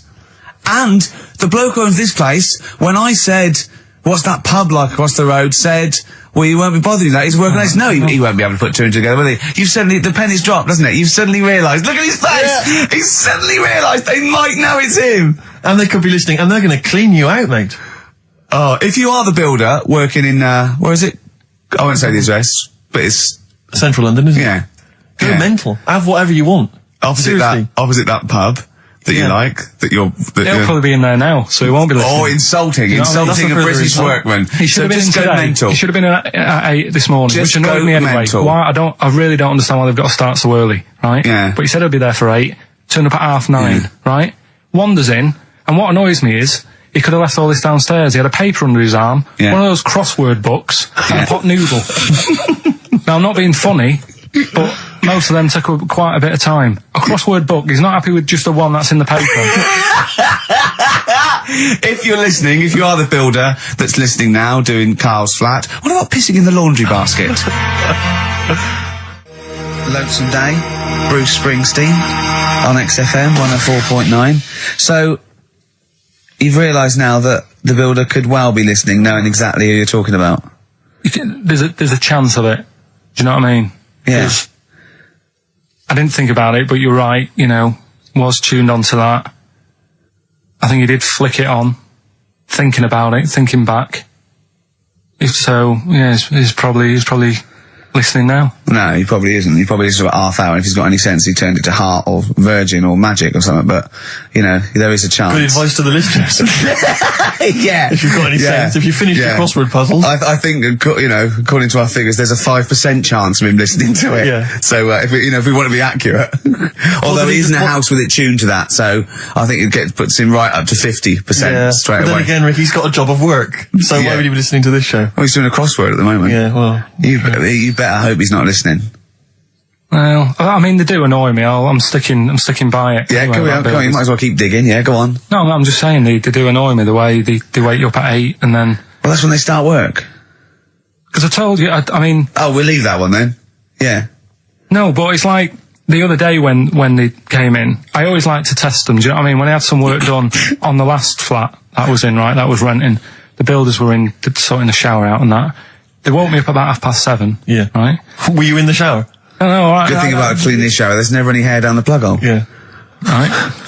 So I left early to come to work, right? Sure. And I thought, I wonder what they're doing. I wonder if they have started. So I walked back to go back in. They'd left the flat and they were outside having a Starbucks. And it just annoys me that they couldn't do that first. Do you know what I mean? Have your breakfast first, then come and wake me up. But don't wake me up to then get me out of the flat and then say, right, let's go and have breakfast. Well, they've probably got to get in, haven't they? What for? What for? They can put all the tools in the little lobby bit. Do you know what I mean? Yeah. Just winds me up. Sure. Now the thing is, the guy today who's doing the tiling, that's narrowed it down a bit more, right? When I knew he was in there, I went out for a bit, had a cup of tea and a bacon butty, right, at a cafe. And I went back and I was really quiet, put my key in the door and opened it really quick to see what he'd be doing. And he had actually started work, so fair play to him. What if he'd just been exfoliating himself naked on the kitchen floor? Yeah. I'd say, right, caught you. Don't use my exfoliate. Yeah. So, yeah. Go through the, if you're listening, go through the wardrobes upstairs. Go through the wardrobe, get some stuff, yeah. They won't get anything. I've put everything in places where they wouldn't think of looking. For jewellery and stuff. So you're thinking that where have you put the jewellery? Where have you put I'm not saying. Go on. So you're thinking that they're going to thieve from you as well? Okay, so if you're listening, don't think about the obvious places when you're looking for the jewellery. No. But I do things like, I would do things like, you know, just pop a little bit of urine, maybe in the salt cellar or something. Yeah. Just do something. I'd say what I do is I take the toothbrushes in the bathroom, just pop them in the toilet, flush it, and then take them back again, just pop them back in there. Leave them nothing, leave them out. When they were coming last week, I brought the biscuits to work. Suzanne was like, no, you didn't really? No, mates. You brought I your brought the biscuits into work? No, it wasn't a tin, it was just a packet of good quality cookies. Good quality cookies. Oh. Yeah, you thought I'll be down if they're out there. God. But that's what Suzanne always says, don't know, you know, why you like this, because, you know, it's not as if you've been sort of harmed as a kid or anything. But I like the fact that you just once said to us that you don't need friends. You don't like friends because they're a bit of a pain. Because they call you up and they want to be with you. Yeah, but mates are a hassle. I woke up today, right, and I think it was might have been on 5 Live or something this morning in the bedroom, right? And they were talking about how it's Nelson Mandela's birthday, 80-odd, 20,000 people turning up at his party. I thought, I'm glad I'm not in. I couldn't be doing with that. 20,000 people. Think of the carpet afterwards. I mean, a good percentage of them will put in out fag butts on his carpet. After Tommy Walsh and Charlie Dimmock, what's her name, did lovely patio and a water feature, he's gonna come back and he's gonna go, oh, it's ruined. And what's he doing for his birthday? Karaoke? Chinese meal? Bit of karaoke? I wonder what Nelson Mandela's birthday party is like. Big cake. Bit of an enormous cake. Yeah. The Spice Girls jumping out. Yeah, the Spice Girls, isn't it? Well, everyone. I don't know. Yeah. We are the only 3 people that hasn't met him. I thought everyone's file would have been in the cake. Yeah. Yeah. Just in case, you never know. And, if Winnie calls, I'm not here. Have you not invited her? No, of course no, definitely not. Poor Nelson. Happy birthday. How old is he? 85. Oh, well done. No, God bless him. God bless him. Oh, 85 today. Oh. Right, bit of Songs of Phrase next then, yeah? Do you reckon? Oh, really? What's that one? Play in a minute. Right. Silence is Easy by Star Sailor on XFM 104.9. Sorry, it just suddenly struck me something. I don't know if I mentioned it before. You mentioned that you tried to catch your guy out when you came back once. You opened the door really quickly to see what he was up to. Did I ever tell you when I was at university? Now I'm very tall and I've got enormous feet. Size 14. Size 14 shoes. And when I was at university, everyone, it seemed to me, was wearing Dr. Martens. It was like you had to wear a pair of Dr. Martens. It was kind of the rule. Dr. Martens is too big for you. Yeah, so that's a big pair of Dr. Martens. That's like that's where the myth of the old woman who lived in a shoe, I think, I came know. from, people with my size shoes.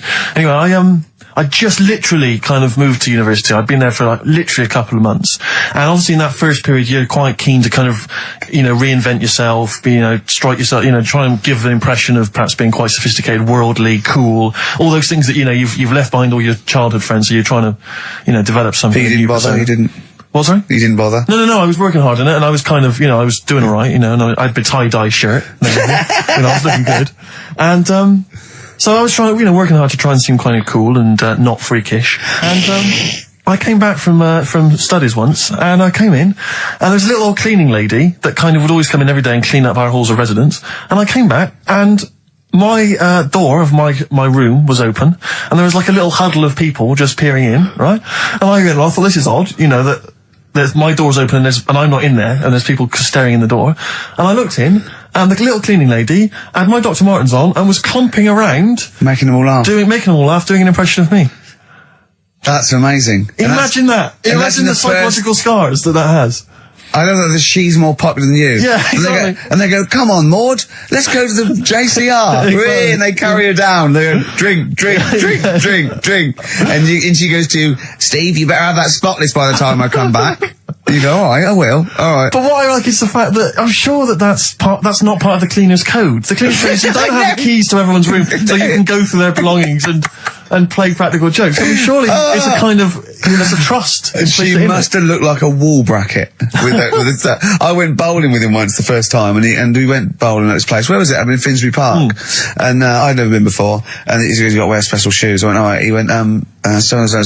He goes, have you got size 14? And she went, yeah, I've got one pair. And she put them on the table, and they look like crusty. Honestly, honestly, it looked like. I just started laughing because they're so long and thin anyway, and they're multicoloured, aren't they? They're two colours, and it looked like Krusty the Clown's feet. And then this teacher went, all right, 14, that is big, isn't it? It's a huge size shoe. You're right. Yeah, And it was just the one cleaner in them.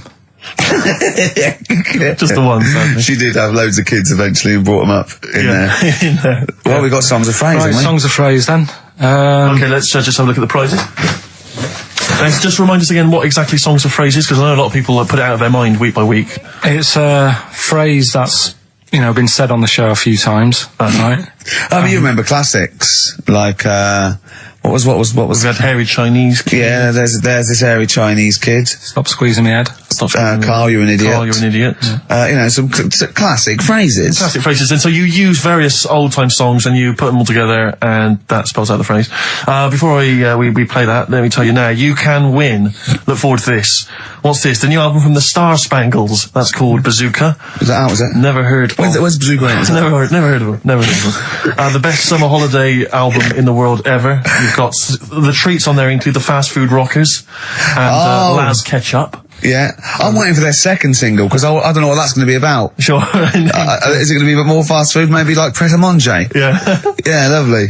This is very good. Yeah, 2-disc set, the best of David Bowie. Inspiral Carpets, the best of them. Still don't know how they spring that over 3 seasons. No idea. Bowie's is one. Yeah. We mentioned it last week, the American Song Poem Anthology. That's kind of a kooky collection of songs. And we've also got a couple of DVDs here. Stephen King's Rose Red. I've never heard of it. Straight to video. Yeah, made for television. Yeah. Will never be seen at the cinema. And I'm sure there's a lot of nerdlingers listening, so they will be loving Richard Dean Anderson in Stargate SG-1. Free inside, there's a collector's card, plus you can win some exclusive memorabilia. Brilliant. So I think a pair of their... Right, all you've got to do is listen to these, 13 songs, probably, to a well-known stupid phrase. It's only seven different songs, right? Well, just get the most you can. Just be rough. Artist or song, it'd do, right? And the phrase is about me dad nicking from telephone boxes. Right. You got to give them a clue because they've got to know what they're listening for. It's hard enough when you know. Dad is never going to stop robbing from telephone box. Is that it? Yeah. So what are these songs then? Go on it doesn't matter that some people don't know what that's about, do they? Doesn't matter. No, they're not.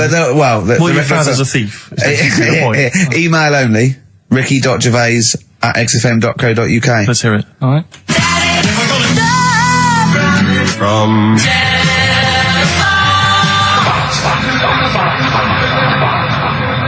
Right? Also not grammatically correct. No. So it's Daddy never gonna stop robbing from telephone box. Rubbish. Unbelievable. Play it again. I think we just need the song. That's all we're after. Yeah, Yeah. just the songs. Right.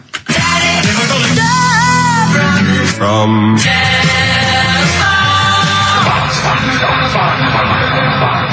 Just again. Well, This is a it must- desperate feature, It isn't it? really is awful.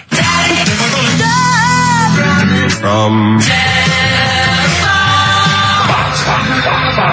See, Rick, if we took more of an interest in this show, we'd have come in, listened to that, We'd and have said said we're not no gonna way. play it. We'd have said no way. I don't we care doing how long that. you spent on it. We've got a reputation. Yeah. We've won awards. We've won major awards. We're not putting that tat out. But, Yeah, no. You know, that's what. But we're just giving the listener what they're used to. exactly. So I think more fool them for listening. Ricky.gervais@xfm.co.uk. Eminem, Business on XFM 104.9. Carl, can I ask, because after last week's show, when you had your breakdown, you went off to Hastings with your girlfriend, stroke carer, Suzanne. Now, what does she... Because whenever we meet Suzanne, we bumped into Suzanne recently at the BBC, Ricky and I. She's always very nice to us, very polite. We have a nice little chat. But I'm always wondering, what is it that she thinks of us, really? You know, because I'm assuming you immediately go home and whinge. No, but they tortured me. You saw they tortured me on air. Now, what does she make of us? Did she listen to the show last week? Yeah, she did. Yeah, she knew I was annoyed. Right. So she sort of gave me a look like, you know what I mean, like that because we went to Hastings. That wasn't because you had, like, Marmite or something over your face. No, it was just like, so we didn't talk for a bit. I just was like, getting over it, Sure. thinking I'm sick of this. Yeah. Right. Is the new kitchen really worth it and all that? I phoned him up, left a message after the show. I said, "You seemed a bit quiet when you left. I just want to make sure it wasn't anything I said." Well, no one. You still doing your Samaritan? yeah. And did it ring or did you just ignore it? Let it go to answer machine. I think I turned it off. I left it off, didn't I? Yeah. Just left it off all day. And But that. what does she make of us? Does she genuinely think? Does she not really like us? I think it's weird because there's no one who she doesn't really like, which annoys me. Because she says to me, I'm the opposite. Do you know what I mean? I'm like, oh, everybody annoys you, Yeah. and it's like, well, but that's my choice, right? Sure. And that's why I don't bother getting mates and that. 'Cause Sure. it's just hassle. Yeah. Right. Yeah. But the problem is sometimes me being like that affects stuff that she wants to do. So if a mate. Like see her family and friends. Well, let's not say her family or friends, but say if one of her mates had a baby, Right. right? Right. I mean, Naming no names. So this happened. well, I've just got to You got to be watch careful what I'm what you doing, say. haven't I now? 'Cause I'll- The builder who knows you're slagging him off and saying Indic let- stuff. Yeah. So, she's got a few mates who have had kids recently. Right. Yeah. So one of them had a kid. Yeah. Go on. Right. And, she wanted to go and see it, right?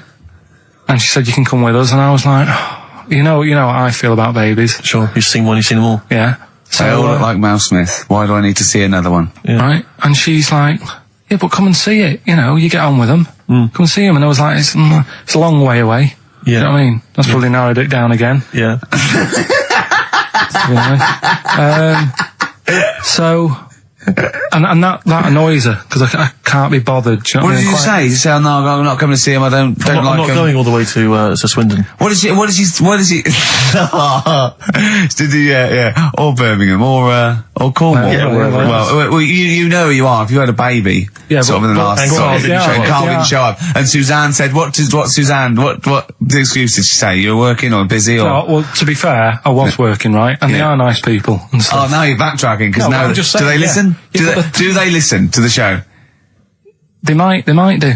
So they listen to the show. So once again, you've got an anecdote where the people who you've admitted to not liking to see their baby or No, care about them no. are listening to the show. No. Maybe I don't know. Maybe the builder's listening once They're again. nice people. I like them. Just sound like their baby. just sneeze in the chili pot. When the kid's older, I'll go and see them. Yeah. Just, do you know what I mean? When it's got its own little character. As a baby, it could be any baby. Do you know what I mean? He's got nothing to offer me. I know what you mean. It could be a toy baby. But you know what I mean? It could be a bag of sugar. No, I know what you mean, yeah. When it can start talking and, you know. And lend you money. Yeah. Got good toys and stuff. It's well worth going, but at the moment, nothing. I'll see it when it's about 6. He goes, oh, you want to go? Yeah, brilliant. Put it to bed. Let's have a game of Scrabble. Yeah. Do you know what I mean? Yeah. But yeah, that's what we were talking about on our way to Hastings last week. For me, that's where I went to chill after the. And that's where you decided you couldn't give 100% to the public if you weren't having a good day, like me and Steve do.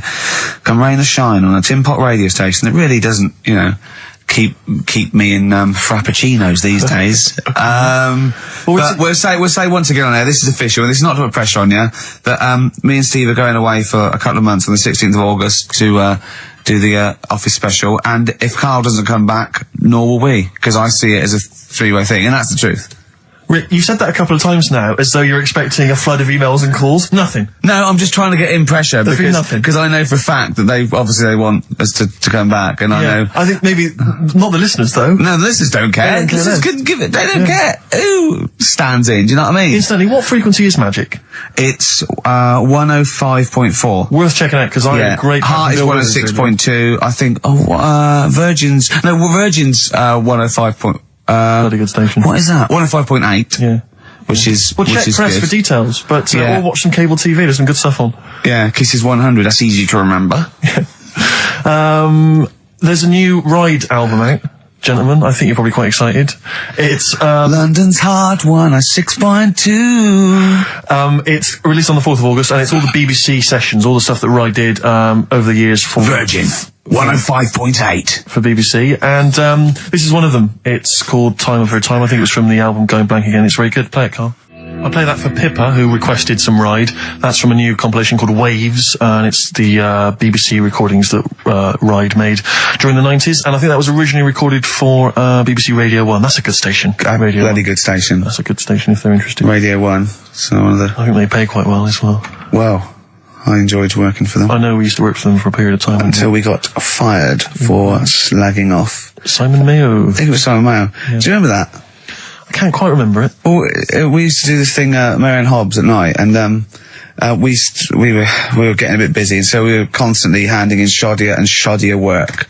Right, we used to hand it like that and hand it to them. A theme there. A theme, I know, yeah. And to the point where they kept going, like every other week they go, we couldn't put it out. Why? Well, because it was the most offensive, or it was inaudible, or it was twaddle, or you didn't record it. There was things like that. Yeah. And then I think the straw that broke the camel's back was Simon Mayo had just broken the Guinness World Record for DJing. And we were going, that's brilliant, yeah, in an air-conditioned studio with loads of scrotes getting cappuccinos for him. That's not work. Our dad used to build walls, that's work, not sitting down. If he wants to break a record for work, and we went off on things like, I know, we know birds who do leisure stuff to feed their smack addiction. Yeah. That's work. I want to see Mayo on his knees outside McDonald's giving a rent boy a blowjob and all this sort of stuff. I want to see him hanging up in some kind of leather strap. In a Amsterdam torture garden with 13 blokes jizzing on him, all with beards. Yeah. But why aren't you still there?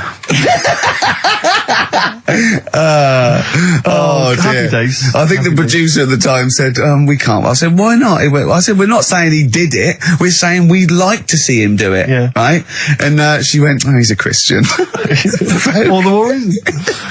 Well, we were talking earlier about friends. You say you don't like making new friends, do you? You're kind of repulsed by the idea of new friends because it's too much responsibility. They might phone you up, they might ask you for a favour, they might need a shoulder to cry on. You don't want any of that responsibility, any of that concern. But I'll tell you what's worse than making new friends is when old acquaintances come out of the past. Oh, pop up. It really unnerves me because I'm constantly bumping into people who I just don't recognise.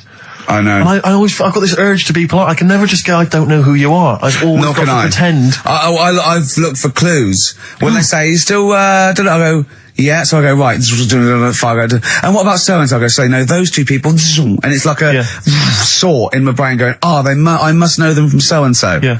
Well, I went back to Bristol once, and I remember walking to the bus stop and seeing someone I recognise from school and walking all the way to the next bus stop just so I didn't have to stand there and make conversation because I just thought I've got nothing. Where's the conversation? I didn't know you then. If you're yeah. What can we talk about? We've got nothing in common except the fact that we went to the same school. I was on a train station platform fairly recently and the guy comes in and he goes, "Oh, Steve, how's it going, mate?" And I looked at him, stony faced, I had no idea who it was. But of course, I had to go, "Good, mate, good, how are you? How are you?" And I had a newspaper and I kept looking at the newspaper thinking, every time I look at this newspaper, it's a clue for you to just walk away. God. But he never took the clue. So it was kind of, I'd say, "Oh, yeah, not bad. Read the paper and he'd go, "Oh, where are you living at the moment?" So I'd tell him and he'd say, "Yeah." And I'd look at the paper again. "Oh, do you still know, But that's the way, when you know they are, it's just as bad, because they go, "Oh, we should have a drink sometime," and you want to go, "I'll be honest, look, if I'd wanted to get in touch with you, I had loads of opportunities." Exactly. I've had every day from now right back to the last 15 years, I could have made contact. I didn't. Exactly. It's easy. Take that as a clue. Yeah, I mean, if you are listening to this and you perhaps know me from school or university, you're thinking of getting in touch, do not bother. Ditto. I do not need your friends. You've got enough friends. Better friends. I've got a number of better friends that I prefer. The reason I have not kept in touch is because I don't really like you. You've moved onwards and I've upwards. moved on. I know people now, the likes of which have won major awards on television. Gervais, to name but one. He's happy. See, he's sat right here next to me now. That's all the friendship a man needs. If you have won 4 BAFTAs, then give me a bell. If you have not, kindly stay in your little underneath your particular rock, because we're not interested. We have kept you out of our lives for a reason. I did not accidentally lose your number. When I promised to send you a letter, it did not get lost in the post. Nothing gets lost in the post. Oh, yeah, exactly. Carl, what do you think of that? It's alright. That's that, but I'm honest with them though, when I see them, do you know what I mean? I just say, "I don't know who you are, can't remember you." Not bothered. I'm not bothered. You know what I mean? Oh, that is genius. Anyway, Bit of Darkness. Oh, well, I've got to play this. Now, be warned, this is a rock ballad off the new Darkness album. I love the album, and it's a bit cheeky playing this because it's got shades of Def Leppard, right? But there's a lovely balalaika bit in it, and it's quite a nice song, right? And it's the Darkness, and they can get away with this sort of thing for at least another 4 months. Radio 1. Cardigans, You're the Storm on XFM 104.9. If anyone from Heart or Magic or Radio 1 or Radio 2 is listening, could well be available come October. Yeah. All right. Please get in touch. Yeah. I think that my new TV is too big, Rick. I said that. I know, when he I bought know what it. I was thinking. But I can't believe it. He talked about this buying it. He's got a bit of cash now, of course. And what is it? 42 inches? 42-inch plasma screen. Wouldn't it cost you $3,000 or something? That's wow, it's ridiculous. $3,500, big spender. Of course it's too big. Well, I can't get far enough back in my living room for it. You know, you're meant to be, I think, 4 times the screen size away from it. Really? To get out from the air. So that's 4 times 42 inches you're meant to be sitting away from it, which is impossible. Yeah. Well, I'll have to just get friendly with the neighbours. Yeah, watch it through a hat. If that's the case, though, are you better off just getting a portable? What? I don't understand that rule. What are you saying? Well, you're meant to be 4 times the screen size away from the TV. But then what's the point in having a big telly if you've got to keep moving further back? Get a portable and sit right next to it. Is that how they sell it? Is that what they say to you? Well, no, it's a rule, but I do see your point. Why do people go to the cinema then? Did you see films that aren't out yet? Fair enough, he's got you there. Done. I tell you this though, I had it delivered, and are you supposed to tip delivery men? Of course you are. I don't know. I've never had anything delivered before. Not if it's a courier with an envelope, but if it's a bloke who's struggled up the stairs, two fat blokes with a fridge, then give him a £5 for a drink. But the problem was, I didn't realise, and I was thinking to myself, I wonder if I've got to tip him. And the guy was leaving, and my mobile phone went off in my pocket, and I reached in to get it. He put his hand out, thinking it was a tip. I went, it's just my phone. And I felt terrible after he left. I didn't know. What was I going to do? Run down the street and offer him a £5? No, of course not. No. I'm not made money. I just spent it on TV. Yeah, I've got no money, mate. No. I just spent it all on this. To clean out my jar, everything, the drawers. Yeah, I'd take some bottles back.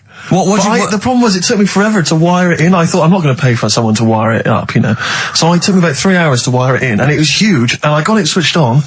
And the first program that was on when I got it wired in was Bargain Hunt.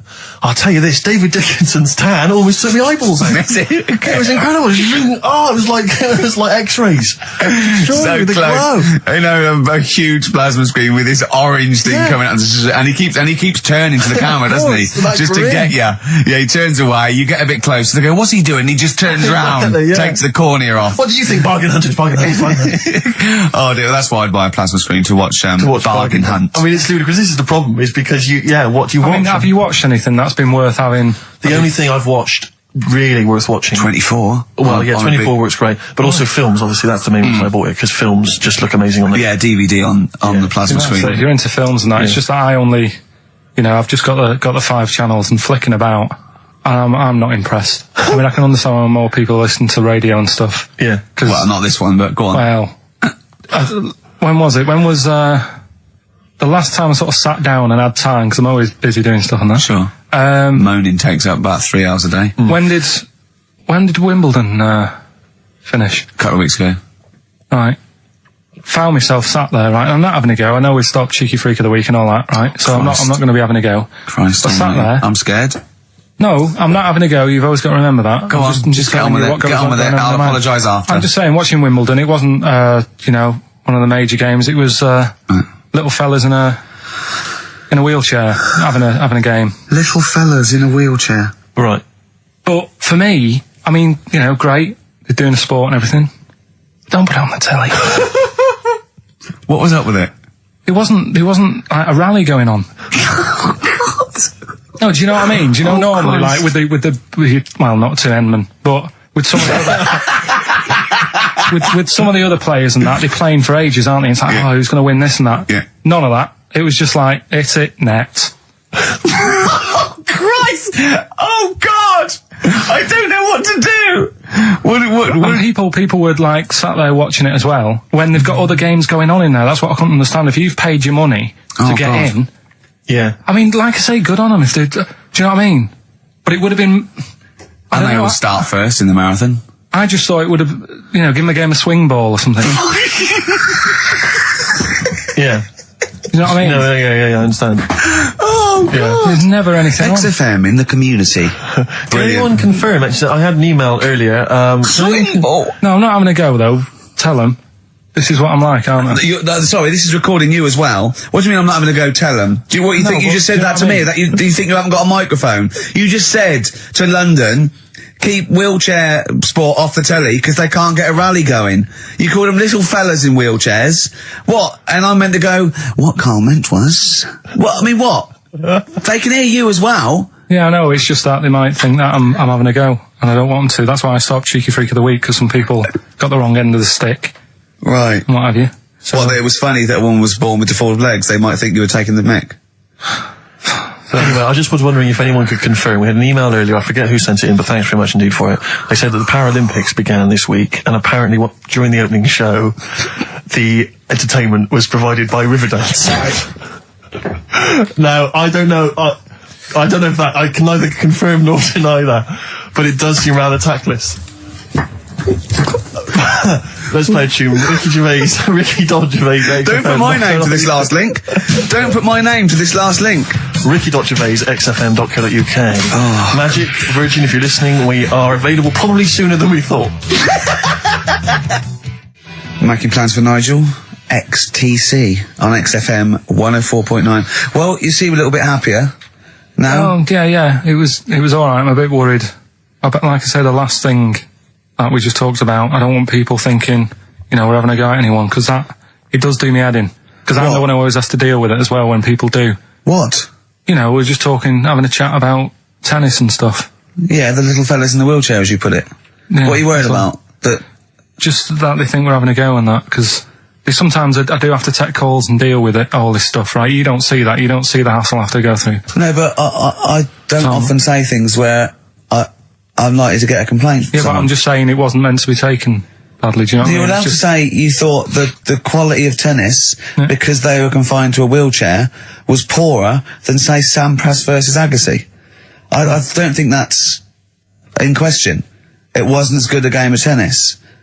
That's what all you were saying. You weren't saying they shouldn't play or... Wreck the grass. It's a right mess. Well, stop while No, you're ahead. I'm just saying as well. That just... I can confirm, incidentally, we've had several emails, I can confirm that Riverdance opened the Paralympics in Dublin recently. So I'm sure that was very good, very entertaining. Leave it then. Yeah, no, I'm sure it was entertaining. They're very good. Who was it that thought? Was it Jimmy that thought it was short for Paraplegic Olympics? Really? I've no idea. Yeah, it's Parallel Olympics, isn't it? It's yeah. But as we pointed out, that would be pretty much Yeah. blow football. Yeah. Yeah. There wouldn't be many sports in the Paraplegic Olympics. It stands for Parallel Olympics. I'm educating, Carl. Don't let me like that. I'm educating. I'm not saying funny little fellas in wheelchairs putting up the grass. What? I'm always educating. I'm always telling you about stuff that I learn about and that. That you get offhanded over, and it's about a monkey who became king. No. So No? Have you got monkey news this week? Got a little bit of monkey news coming up. What does he do? Drive to Spain, rob a bank, or get married? No, we've done all them, haven't we? We have done all them. Yeah, but you know it's a good one. It's a good one. And in fact, it's a bit related to what we've been talking about in a way. Oh, God. That's good. That's good. Last week after your nervous breakdown, you went to Hastings. Yeah. Can I ask, why the hell did you go to Hastings? It's so arbitrary. What do you mean? Why go to Hastings? You lost him on arbitrary.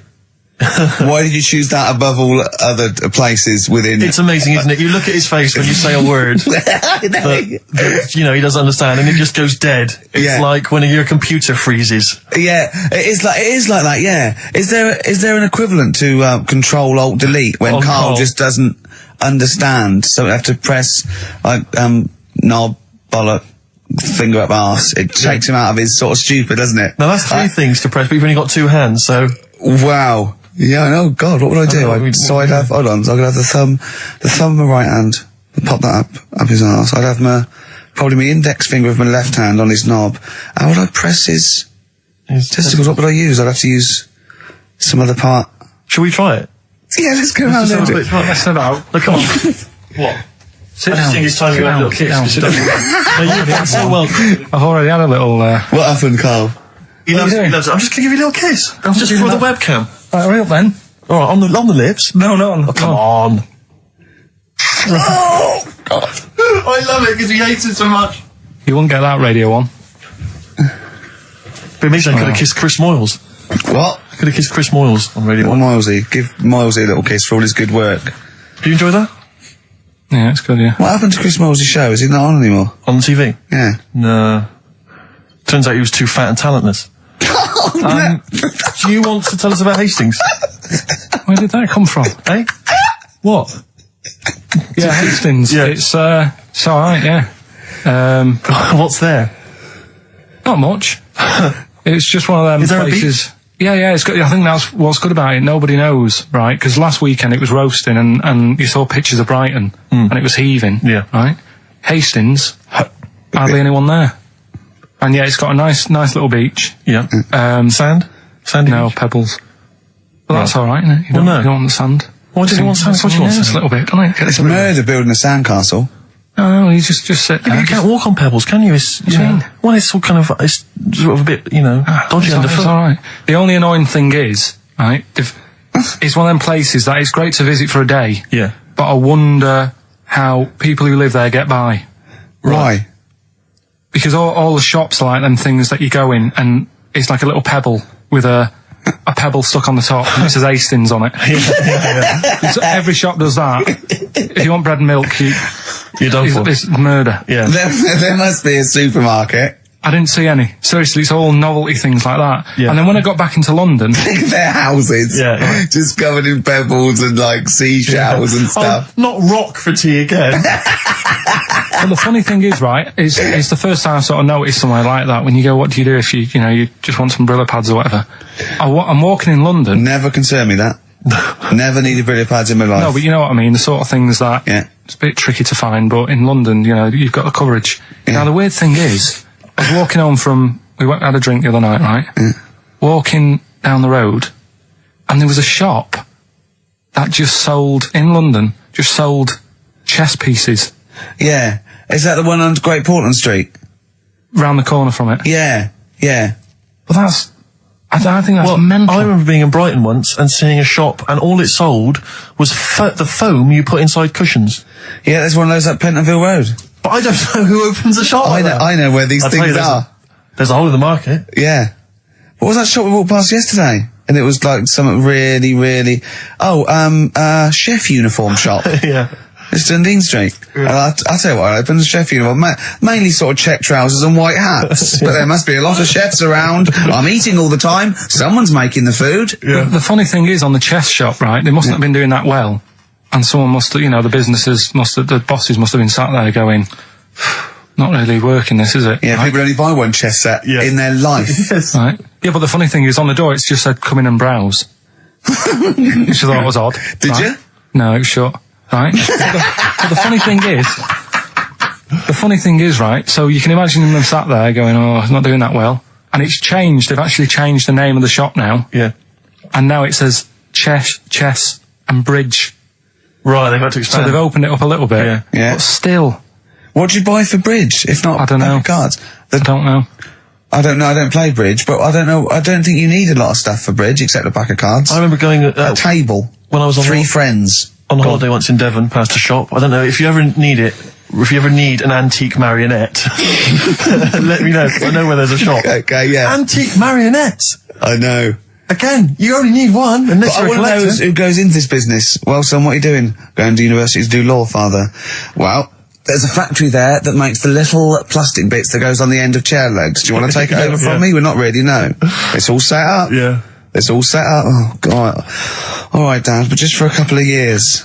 Someone's got to make them. Someone's got to make the little plastic bits that go on the end of chairs. Well, if you make them, call us on the 123497734. Weird though, isn't it? Weird though, isn't it? Right, listen, songs of phrase answers next. We'll go out the I'll tell you what, play it once more so the people have got a chance to actually enter. Hang on, keep talking. Oh, I can't be Should be ready, Carl. This is terrible. Here we go. From... Right. That is the well-known phrase, Daddy's never gonna stop robbing telephone box. The well-known phrase. And we're looking for the songs, I think. I don't care. All right. Libertines on XFM 104.9. I'm Ricky Gervais. With me, Steve Merchant. Over there is Karl Pilkington. I'd be great for Heart. You really would. Wouldn't I? You really Virgin, would. I'd probably. BBC Radio 2 would be my first. All one. Late night one would be good. All good stations, all professional stations. Yeah. 4 weeks to go. 4 weeks to go before we may give up or we may come back. Who knows? It's all up to Karl Pilkington. Can I just extend an apology? I was a little bit crass earlier, and I made some unsavoury remarks about Radio 1 DJ Chris Moyles. I'd like to apologise. Funny man Chris Moyles. I would like to apologise for that, but it gave me an idea. You, the listeners, who do you hate? Email in ricky.gervais@xfm.co.uk. I just think that we've never really used XFM as a kind of, as a research tool, really, and it seems to me that we can get great opportunity. And it's this, we don't sort of do this thing, we don't go on there and sort of like slag off other people and people in the public eye. Well, we pick on targets that can't fight back. Helpless, the elderly, people suffering in some way that really, and particularly we don't want to pick on people like Chris Moyles, who's got a big platform, much bigger platform. We want people who can't answer back. Yeah, so, who do you hate? That's us. Who do you hate? I don't want people you went to school with or your boss. Do you know what I hate, Steve? Who do you hate, Rick? Right, my top three, just in the top three, would be Hitler, Mussolini, and General Pinochet. Really? No, probably Moylesy, Harry Potter and Jamie Oliver. Nice. But what are your top three? No, don't make them comical, don't make them... These are the people that wind you up. When you see them on TV, if you hear them on the radio, if you see them in a magazine, they make your kind of blood boil. Might be us. It could be us. Well, I'm expecting that. We know that we're not stupid. We could take it as read that it's us. Yeah. And then if anyone other let's than assume it's us, so we want other people. Yeah. But I want to draw up the top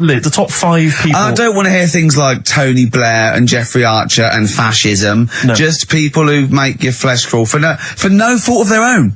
Well, really? Well, sometimes their own, because they're talentless or fat. But that'd be good. That'd be a good long-term poll over the next 4 weeks. And then in 4 weeks' time we go, well, we're off. We're in the top 10. Exactly. But here are the other 9. So I think it's just genuinely going to be quite interesting. So Ricky.Gervais at xfm.co.uk. Maybe who you hate and why. It's like giving a reason in the diary room. Yeah? You can't just nominate someone. You've got to say and why. Sure. But if you can't be bothered to write and why, just nominate. Yeah. Because that means we've got a lot of reading to do if they start doing that, Rick. Yeah. Keep it down to 1 sentence. Yeah. You know, so the reason to be so-and-so because they can't walk. Something like that. Sure. Maybe. Now then, we were playing earlier songs of phrase. We have had... I mean, the answers I could literally count on the fingers of one hand. Now, the right answers, even less so. But, do you want to play it once more, Carl? Oh, God. From... There was 7 songs in there. Right. Read them out, Colin. What are they? It was... have you got it written down? I can remember them. Daddy Cool. Boney M. Boney M. Yeah. Never Gonna was You from Up, Rick Astley. Yeah. Never Gonna... Write them down! Stop, Sam Brown. Right. Stop. Robin was Miss Robinson by Simon and Garfunkel. Mrs. Robinson. Yeah. Hang on a minute. That's not Robin. Oh. From Russia with Love, Matt Monro. Right. Telephone hanging on the telephone, Blondie. And then Box, Living in a Box. Living in a box. Well, listen, no, I don't think anyone got them all right. No. If you did get them all right, I'm sorry, but I gave up checking the emails a long time ago. So I'm going to give it to Michelle Flower because she got a few of them right. So well done, She got a lot right there, actually. Yeah. Well done. Good, well done. She got 5 out of 7, so well done, Michelle. And you get all those great prizes. Incidentally, we mentioned that Stargate SG-1, I'm sure you look forward to that, Michelle. That features Richard Dean Anderson. Had a lot of emails, people saying, is that the same Richard Dean Anderson or Dickie Anders that used to email in and said he loved the show? What's happened to Dickie Anders? I've not heard from Dickie for ages. So, Dickie, if you're listening, Richard Anderson, if anyone knows Richard Anderson, what's happened to him? Well, I think we know his top 3. Yeah, exactly. So, Dickie Anders, if you're still out there, get in touch with Anders. Little saucer. Yeah. Hey. Anders. I just was going to say, you know, you're talking about people who annoy you and that. Yeah. Like, not many sort of celebrities annoy me because I think, well, some people like them. Do you know what I mean? Yeah. But things that affect me, like the builders. You're a right? philosopher. Go on. The builders annoy me, right? Sure. Yeah. And you could say that's a bit of stereotyping, but all the people who I've met who have been builders have always annoyed me, right? So that's because they've been working on your house in your space. I mean, that's like all the builders that have been round your flat making a noise when you're trying to get some sleep have annoyed you. Well, that. Brilliant. But also someone in the office in the week, right, who works here. Yeah. He's a good lad, named Lenny, right? He's called Lenny. He proposed to his missus using XFM. So like, he popped in Zoe's show. Right, his girlfriend sat out there. She didn't know what was going on. She was asked to come in. Even she wasn't listening, and she was out there. she probably had a Walkman on or something. Yeah. Well, just that. She was just to Jono. He had to fax Jono with the request. Dear Jono, I am broadcasting from Mexico at the moment. My girlfriend's listening to you. Oh God, London's Hot 106.2. Great stuff. But it's just that thing of like abusing your position. I think annoys me. Do you know what I mean? Yeah. Because I just was thinking, if he worked for a cab company, would he have done that over? That's one of my hates. People abuse. Do you know what I hate? Dictators who have just sort of like they've got there by unfair means. Now they're sort of like hurting the like little people and that. Really? Yeah, that's what I hate the most. Yeah. Do you know what I don't like? What? Famine. No, it winds me right up. Famine and disease. Oh, you're so annoyed with it. Tune from Wilco. This is called I'm the Man Who Loves You from their album Yankee Hotel Foxtrot. XFM 104.9. Who do you hate? Ricky.Gervais at xfm.co.uk. Fascists. Wilco from their album Yankee Hotel Foxtrot, and that's a song called I'm the Man Who Loves You, XFM 104.9. Isn't that brilliant? Van Dando, All My Life. Beautiful. On XFM 104.9. Well, that's nearly it. It's the big one. It's what people tune in for. They probably tune in about 10 to these days for Monkey News with Karl Pilkington. Can we hear the jingle? Only 4 to go. Oh, chimpanzee, that Monkey News. Right, this one's about it's been emailed in to me. Right. I haven't really had time to check it out this week. No, you're joking. Been busy. Ooh, I hope it's not stupid. Goes back to 1908, and the person's saying it's it's a good story and that, and they're surprised I haven't picked up on it yet. Right. The Olympics, right? In 1908 in London. Apparently it was meant to happen in Italy, but it was cancelled. Don't know why. Right, and it happened in London. Anyway, 400 metres. Right, it was meant to. There was a fella who was going to do the run, right, and the favourite to win it was this Bulgarian guy, right? Who was like a newcomer. Okay, these are a few things it cannot be. 1, he injures himself, so a monkey steps in and wins. 2, he does a drugs test. It turns out that he is a monkey. So if it's either of those, right, I'm gonna go mad. So anyway, so the fella, right, this favourite, everyone's putting the money on him, thinking, yeah, he's going to do it. Is he hairy? Is this bloke hairy? So anyway, so the race happens. Yeah. And everybody's lined up, ready to run. And, everyone's saying, yeah, he's going to win, he's going to win. Then suddenly, a bit of murmuring going on. People going, oh, what's going on here? Right. He's eating a banana. And there's a fella in the lane next to him. Yeah. Right? He's going up, who's that? He doesn't look familiar. Oh, Christ, Carl. You go. Right? Doesn't look familiar. Who's he? Weird. What's going on? What's going on? What's going on? Yeah, what is it? What is it? Or who is it? I mean, not what is it? So they go in. So they say, well, he might not be that any good. Do you know what I mean? He might not be good. He might. It's just a bit short. And he's only 3'6", and he's hunched over on his knuckles. So I didn't realise it was fancy dress. Yeah. So I don't think he's going to be any good. So the race starts. Oh, he's put his finger up his arse. That's weird for runners to do that before a race. It's weird, isn't it? Yeah. Race starts. Yeah.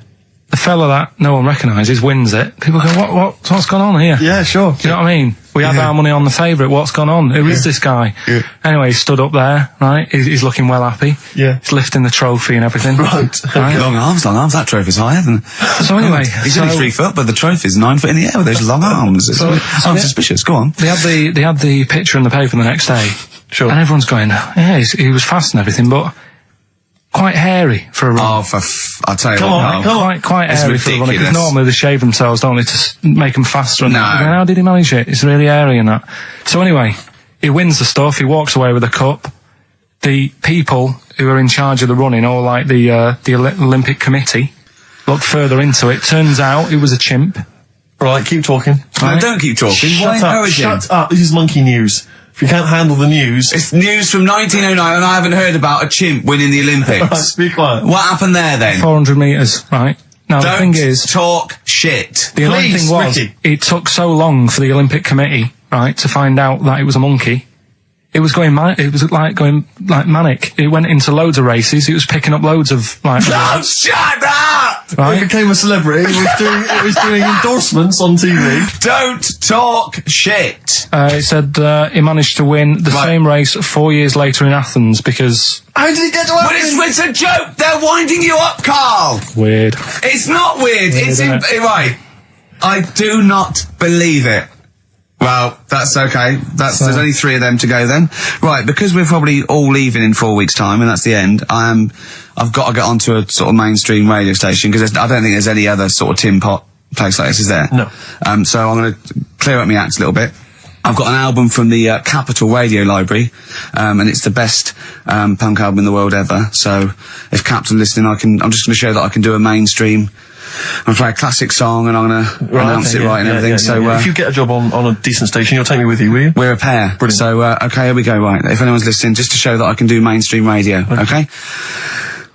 Well, that's all. Okay. Well, you're getting nervous. Okay. Come on. Shall I get a monkey and do it? It's alright. Okay. Well, that's about all there is time for today. You've been listening to Ricky Gervais with me, Stephen Merchant. Across the way, K-Man Pilkers. We're going all the way back now, a classic song from the late 1970s, and this is Devo with Mongoloid. Landed, Mr. Ben Folds. We've landed on XFM 104.9. Ricky Gervais, Steve Merchant, and little Karl Pilkington, and his magical little manky, round, baldy head. He was described as a wacky mank in one of the papers this week. Really? Brilliant. Well, remember we were talking about it last week about he came round to my house and I popped out my Mr. Johnson to take a little look at. And his two that made daughters. the papers. That made the papers. Wow. What paper? It wasn't front page of the Times. It must have been like the Daily Star or something. Just squeeze Live 8 on the second page. Yeah, so Wacky Mank. Wacky Mank. That's Wacky great. Mank. Wacky Mank. We had an email from someone that reckons they remember you from body popping round Salford Way. Yeah, Eccles Precinct, apparently. You know that, don't you? I wasn't doing it round there, though. What do you mean? I was round Stretford. Stretford Arndale. And what were you doing? What sort of body popping was it? Just a bit of everything. Caterpillar. Bit of moonwalking. Do you have a little piece of lino you used to carry around? Well, mates had that. Right, you didn't Borrowed bother theirs. Borrowed theirs. Were you any good? But you weren't breakdancing, right? You weren't spinning on your head and stuff. You were more body popping. Well, I hope he wasn't spinning on his head, because you know that can sort of give you little brain damage and things. It can give you brain damage. Also, it can wear your head down, and also makes your head perfectly round. Yeah. Because the gravity is pulling on. But if you keep on doing it, obviously it's going to wear your hair out, yeah. So you become sort of like a stupid, bald, and roundy headed. Yeah. So I very much doubt that you did do any of that. Did you, Carl? Didn't do any of that. Well. So you're shooting off in a minute, aren't you? Well, yes, because we were trying to make poverty history, Carl. Yeah. People are making poverty history all over the place. They're putting on a wristband, and it seems to be working, because I haven't been poor for ages. I haven't been poor. And Alex had a stop bullying. Alex was wearing a stop bullying wristband, and as he himself said, he seems to have sorted that out. You haven't been bullied I for haven't been ages. bullied for years. So wristbands work. I saw one in a shop window the other day which said stop child abuse, and I bought one obviously because a lot of people say, does it make a difference, but it was only £1, and I'd only spent it on kiddie porn. So, I think I've made a little difference there in a small way. On a serious note, though, I like the idea that child abuse. If you're a paedophile and you're walking along the street in your Mac, right? You got a puppy in one hand, a bag of sweets in the other, and you see this wristband, and you go, "Oh, stop it." Oh, okay then. Yeah, I hadn't thought before. That's what I think. Okay, fair enough. Yeah. Well, I won't be doing that again. Yeah, he was hanging around in Topshop for unsavoury reasons. You saw them in there for only £1. Carl, we haven't got long, have we? We've got an hour and a half because we've got to shoot off. I've got to shoot off down to Live 8 and introduce Rem. So we got a lot to pack in. We got the Rockbusters, and then we give away. I just saw those. I'll finish the sentence in a minute. I look forward to it. I'm getting excited. Yeah. I'm getting excited. So we got so much to pack in. Yeah. I haven't got time to finish all my. So listen, right? You know the things we're giving away: the signed little Homer, the Nigel Tufnell thing, and the Flanimals. Right? It looks brilliant. They've done a brilliant job. The people here at XFM. So take back all you were saying about them, Carl. And also we should say as well, you've still got a chance to win that, because if you get today's Rockbusters, you go straight into the hat for the big draw, so you've still got a chance to win all those top prizes. Play a record. Bit of Monkeys. Yeah. Monkeys. Pleasant Valley Sunday. Alright, do you like that, Carl? It's alright, yeah. What's it about? Well, if you heard, it was a sort of description of, typical suburbia, isn't it? Here in status symbol land. It's a sly dig. When the monkeys get a bee in their bonnet about something, you better not. You do not want to be on the receiving end of that. Yeah. We've got a good song with a story later. Go on, what we got? Don't want to tell you yet. All right. Now, is it as pitiful as last week's, where you somehow misheard that Eric Clapton song? What was the Eric Clapton song? Well, Wonderful Tonight, and he was convinced it was about a bloke in a wheelchair for no reason, no evidence at all, other than she's walking around with me. Yeah. Well, yeah, walking around with me. No. I walk into a room and everyone's head turns to look at her, which you didn't seem to Helps him to bed. Is he's drunk? He's had a few.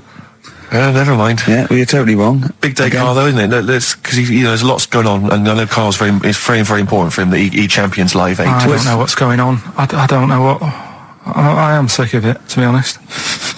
Sick of what? Just sick of reading about it. Sick of this Live 8 thing. Sick of it all. Brilliant. Fed up with it. What annoys you particularly? It's not only that today, though, is it? On the way in today, right, saw a gay fella on a bike. Weird? On a bike, rushing. What time did the gay march start? What time did they have to be? Why are you looking at me? I don't know. No, but he was rushing, left it late, so he'd had a late night again. So my point's right about him. What was your point about? Just to people who've just tuned in. Well, the fact that they go out late, so they sort of have a nice night out from about 11:30. They're ironing in the jeans at like 10:30. In their jeans. Half 10. They're leather trousers. But anyway, right, so They're cutting the back, aren't they? Leather trousers about 10:30 at night. I'm on the way in, right, and I see one stressed out rushing, right, on a racer, wearing high heels. Oh, I love you. He's 50's dad, isn't he? He's angry. He's just angry. If you're a gay fella and you're proud to be gay, but you also want to make poverty history, you don't know what to do today, do you? You're all racing all over the place. Must be murder. It seems a bit unfortunate that they've put them on the same day. Yeah. Well, you can get little leather studded wristbands that say make poverty history. Yeah. So you can join in on both You could parts. kill two birds with one stone. Yeah. Yeah. But why is Live 8 stressing you out? It's for a good cause. You must have, I know we've discussed this in the past, and you don't really know what you're talking about. But I mean, maybe that's the problem. I'm just, I don't know. I mean, I could have told them ages ago that there was no way that they were going to pay it back. I knew that was going to happen. I love that. But they didn't consult you, did they? When they were handing out this money willy-nilly to people who were dying, you could have had a quiet word with them. All I'm saying is, you could have said to Harold Wilson, Harold, you're not going to get this back, mate. You are not going to get this back, mate. When I wanted a mortgage, I had to supply 3 wage slips, is what I'm saying. I was double checked out loads of times. I'd like to see, have you ever seen that guy Alvin Hall, who gives financial advice to perhaps teenagers who don't know how to spend their money wisely? All right. Perhaps send him over there. He's the guy with the bow tie. Oh, yeah, you know what I mean? yeah. Send him over there and just sort of have a chat with him and say, make a list of what you're spending it on. So he's basically, will you be annoyed if they drop all debt and double aid and everything? No, because I mean, people sometimes need help and that, don't they? You've got to help people out, but it's how many times is the thing. Do you know what I mean? Let them off. But do I, I've got this monthly payment at the moment, haven't I? Yeah. I'm paying for tools for people out there who need a drill to build a house or whatever. Yeah. Am I now in my right to say, well, you can't have it all? Do you want the drill or do you want the debt cancelled? This is what I'm saying. I'm just, I'm all happy to help people out. Do you think they're taking us for a mug? Is that what you think you might be taking? We'll see, won't we? Time will tell, won't we? You know what I mean? If next year at the same time Geldof's putting on another gig, I'll go, what's going on now? Geldof putting on another gig and the mean fiddler. What's going on now? I think you're missing out on the true meaning of today, Carl, which is an opportunity to see Keane for free. I think that's the problem. I don't want to go. I don't like crowds and that, do I? Right. Can't be dealing with that. Don't like big crowds.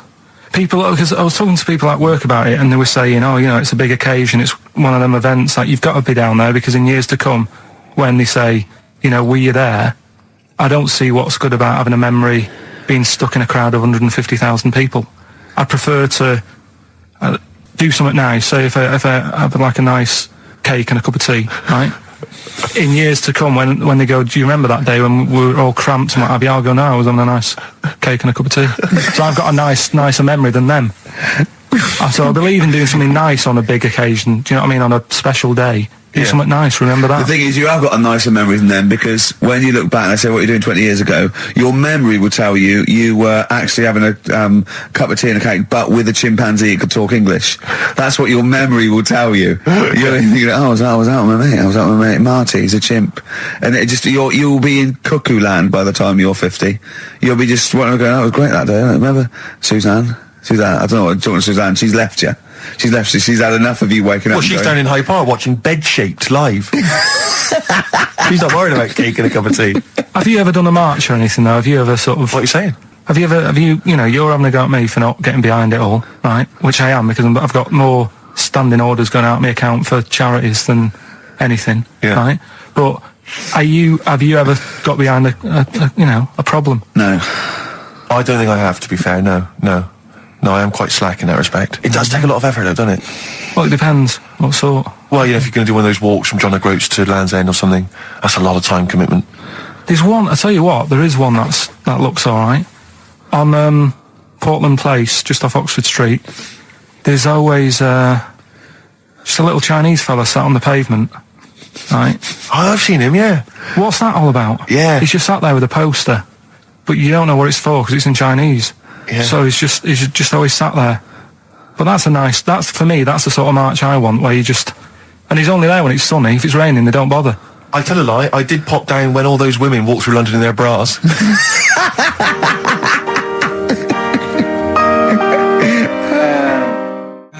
Embrace and Gravity on XFM 104.9.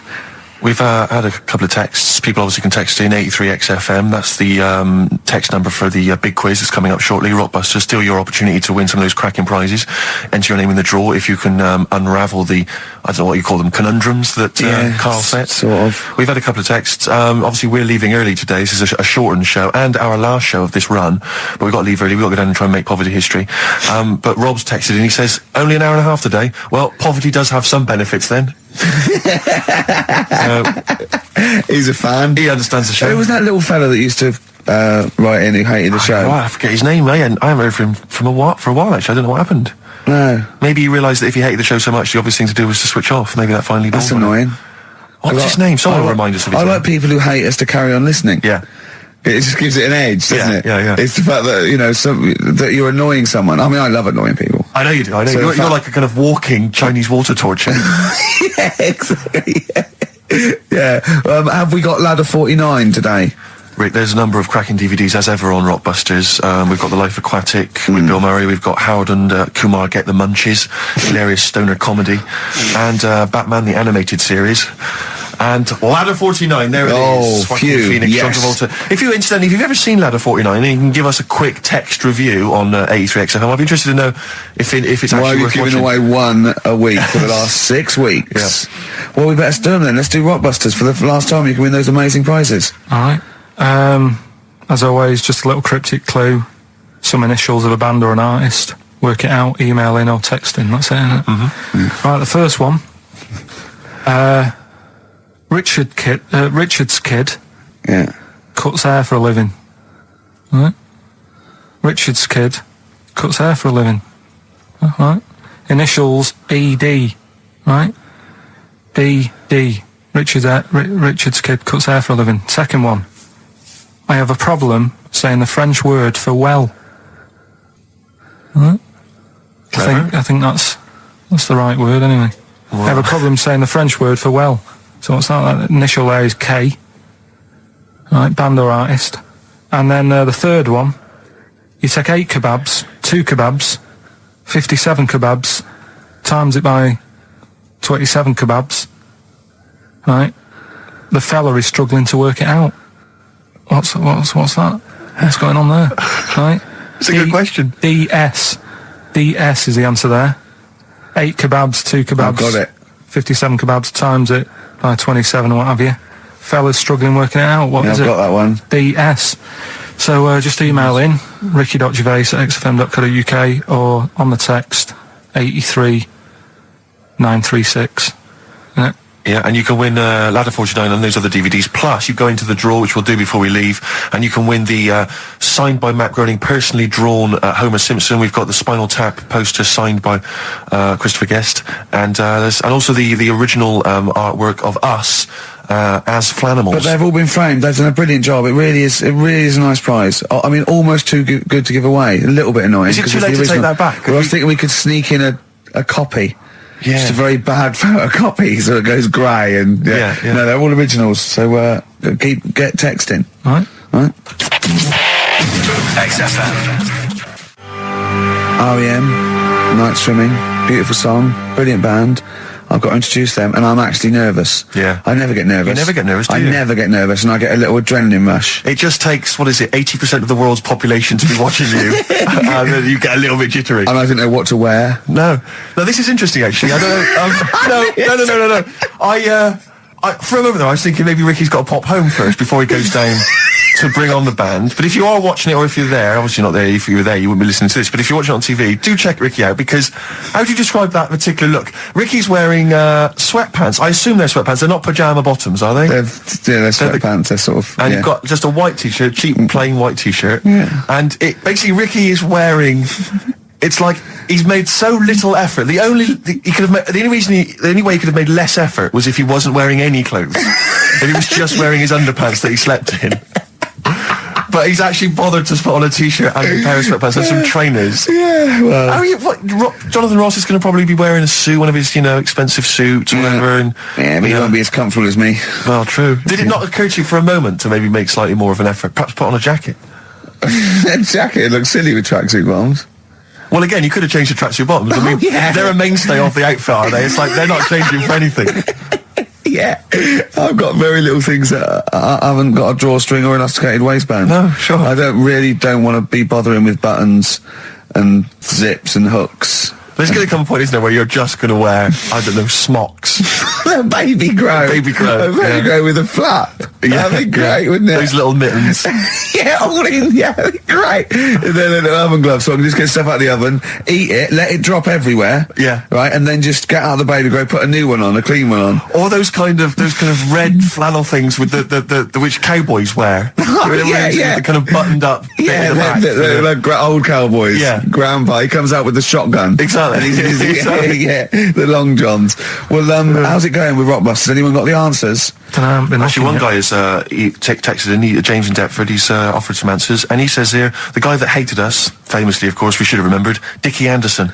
Dickie Anderson. Richard Anderson, of course. I don't know if Dickie's still listening. If he is, obviously email in ricky.gervais@xfm.co.uk and tell us what you've been doing, how you've been keeping busy and stuff. Yeah.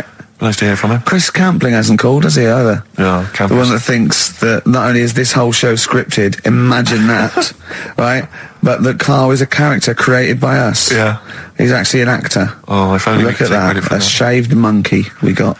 I'll tell you, you're going to go along later to the Live 8 gig and you're probably going to see some bands that are going to make an effort to entertain you. But if you want entertainment, Rick, you know it. Go on. There's only one person to book. Go on. Me. If you have perhaps something to do, because I'm obviously a top DJ on the radio, but where I really come into my own is DJing in any kind of club environment. Well, you told me you were DJing, I didn't go to it, DJing at a party, and you said the place was rocking. The place was roaring. And I loved it. Karl just said he was there and they weren't. Well, that's nonsense, Carl, because you know very well that when I'd put on a tune, they'd cheer. Yeah, but it was late on in the night. They would have done that, whatever you put on. That's nonsense. No, they said they were happy and everything. I'm not saying they weren't having a good time. It was your party. It was all right, but they weren't going mental like you're sort of making up. They were definitely going mental. When I put on the Proclaimers, they could not believe their luck. They would have walked 1,000 miles. Was it good though? Were they really? What were they doing? They were dancing, were they? Dancing and that, but they weren't sort of cheering, going, more and all that at the end. What are you talking about? Oh, Take wow. On Me came on, the big cheer went up. Oh, I don't know who to believe. I've been there, done it, Steve. I've been the DJ as well. Oh, it might be jealousy. It might be like professional jealousy there. Yeah. I think it's because my fortunes are on the up and these are on the down. We all know famously that he had Pilkington making music. his Didn't DJ happen. outfit. Didn't happen. I did enough. I just wanted to do enough to pay for the equipment, and I did. And that was that. But I don't like crowds, do I? But you're safe, aren't you? You're behind the little thing with the flashing lights. But there's still a lot of people and that. Forced fun. Don't like that. Forced It's fun. not forced fun. They haven't got to dance if they don't want to dance. Yeah. Don't like it. What do you mean your fortunes are on the up? Anyway, DJing. Well, I'll tell you, I was hired. Well, I say hired. I did it as a favour to a friend. His wedding the other week, and I got there. I was thinking, because everyone had their little role to play, and then people were doing a good job. I love you taking it seriously. And I spent ages putting together some CDs, special selection CDs. I love that. Because what I did was I burned them on iTunes. Did you turn up with your own headphones round your neck? Own headphones, wearing a suit, but headphones. Metal case. Didn't need it. Just had them all in one small box. Brilliant. Boom. I thought this is good stuff. I got some classics here. Give me an example. Give me an example of that, like the first hour, the warm up hour. Rick, I'm coming straight in with Frankie Valli. Oh, what a night! Brilliant track. I mean, when those beats start at the beginning, who's not getting on the dance floor? Wait a minute, what's this following it up? Go on. It's the Jacksons. Well, I Want You Back. I Want You Back. Brilliant. It sounds good at the moment, Karl. Yeah. So I'm thinking, at least I'm gonna roar this, but because they laid on a good spread, the ceremony was nice, food was nice. I'm thinking this is going to be the piece de resistance. Yeah. Alarm bell started ringing. Why? When I realised there was a marquee outside. Of course, it's a balmy summer evening. I'm stuck inside on the dance floor inside. I'm thinking I'm going to be struggling here to get them in. Even with flavours like this, I thought I'd struggle, Rick. So I'm sat there in my suit. I'm sat behind this little DJ console. I've got all the big numbers. There's one or two people making some token effort, but frankly, most people are outside everywhere. I was livid. Of course, they couldn't hear it out there. So I was playing to an empty room, really, and I was furious. I was absolutely furious. Because, I mean, what is, you know, they're wasting my time. They're wasting, now I could have just stuck the CD on and They're gone out. wasting Frankie Valli's. Frankie Valli's They're time. wasting the Jackson 5's They're time. wasting, you know, D-Light's time. Yeah, yeah. And so I'm sat there, and there's a couple of people making a cursory effort. Mainly when they come to get a drink from the bar, they might have a little quick, you know, couple of twos. You shout, we don't want your Not lot. interested. All of you or no All one. of you or no one at all. And then there's a microphone set up because people have been doing speeches. This little girl gets on the mic, right? It's being funneled through the speaker system. So every time I put my headphones on, Miss Dynamite, was it? It wasn't sadly Miss Dynamite, although she decided to have a little go at emceeing. She was screeching her little head How off. old is she? Oh, I don't know, 8 or 9, at their most annoying. When children are at their most annoying, because they got a bit of confidence there, they're a bit cocky, they're not shy anymore, they're a bit arrogant. Yeah. She's screeching her head off, so I'm playing, you know, and she doesn't know. Look at your face! I'm playing into the groove, no one's getting into the groove, because she's going mental, she's just going, what's this, I don't know what this is, play something I know. I'm thinking, I haven't got any bloody DJ Otsu or Crazy Frog, I'm not going to play what you... So she's just screeching along, ruining it for everyone. And I say everyone, there was no one left, so me, she was ruining it for me. I bet you were really I was angry. furious. But of course as well, every time she screeched, it went through my headphones. So of course I'm... And then her dad comes along, right? And I'm thinking, all right, he's I seen can what's just happening. imagine you in your suit, sweating, getting annoyed at someone Livid. ruining your set that Yeah. no one's listening No one's to. listening to. I think, her dad's coming over. He's going to put pay to this. He's realised that, you know, she's causing a disturbance. He comes over there, joins in.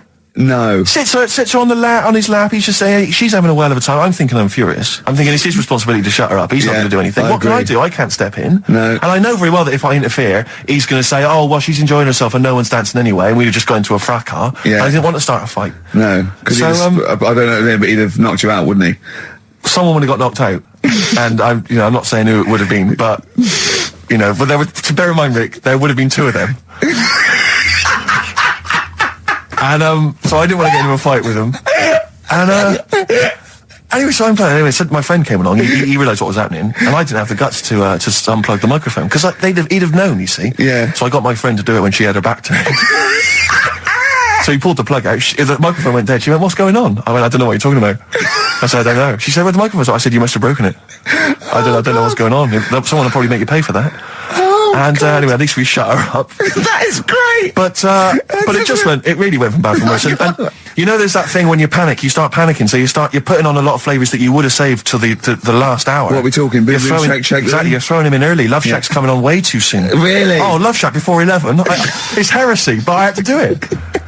But anyway, in the end, I made the bride go and get some people in. I said, look, it's your special night, all right, and they're going to enjoy this. I'll be honest, love, this is a washout, and it's up to you Exactly. to turn this wedding Yeah. around, or I'm walking. I'm walking, and I tell you, they're going to have a sour memory of this evening unless you so bring some go people and in. get everyone in dancing. So she got him in at the end. And, Brilliant. And I'll tell you this, Carl. I mean, I don't know what you say, but they were loving it. They were absolutely loving it. A bloke came over and said, have you got Amarillo? I said, no, but I put on something even better, Delilah.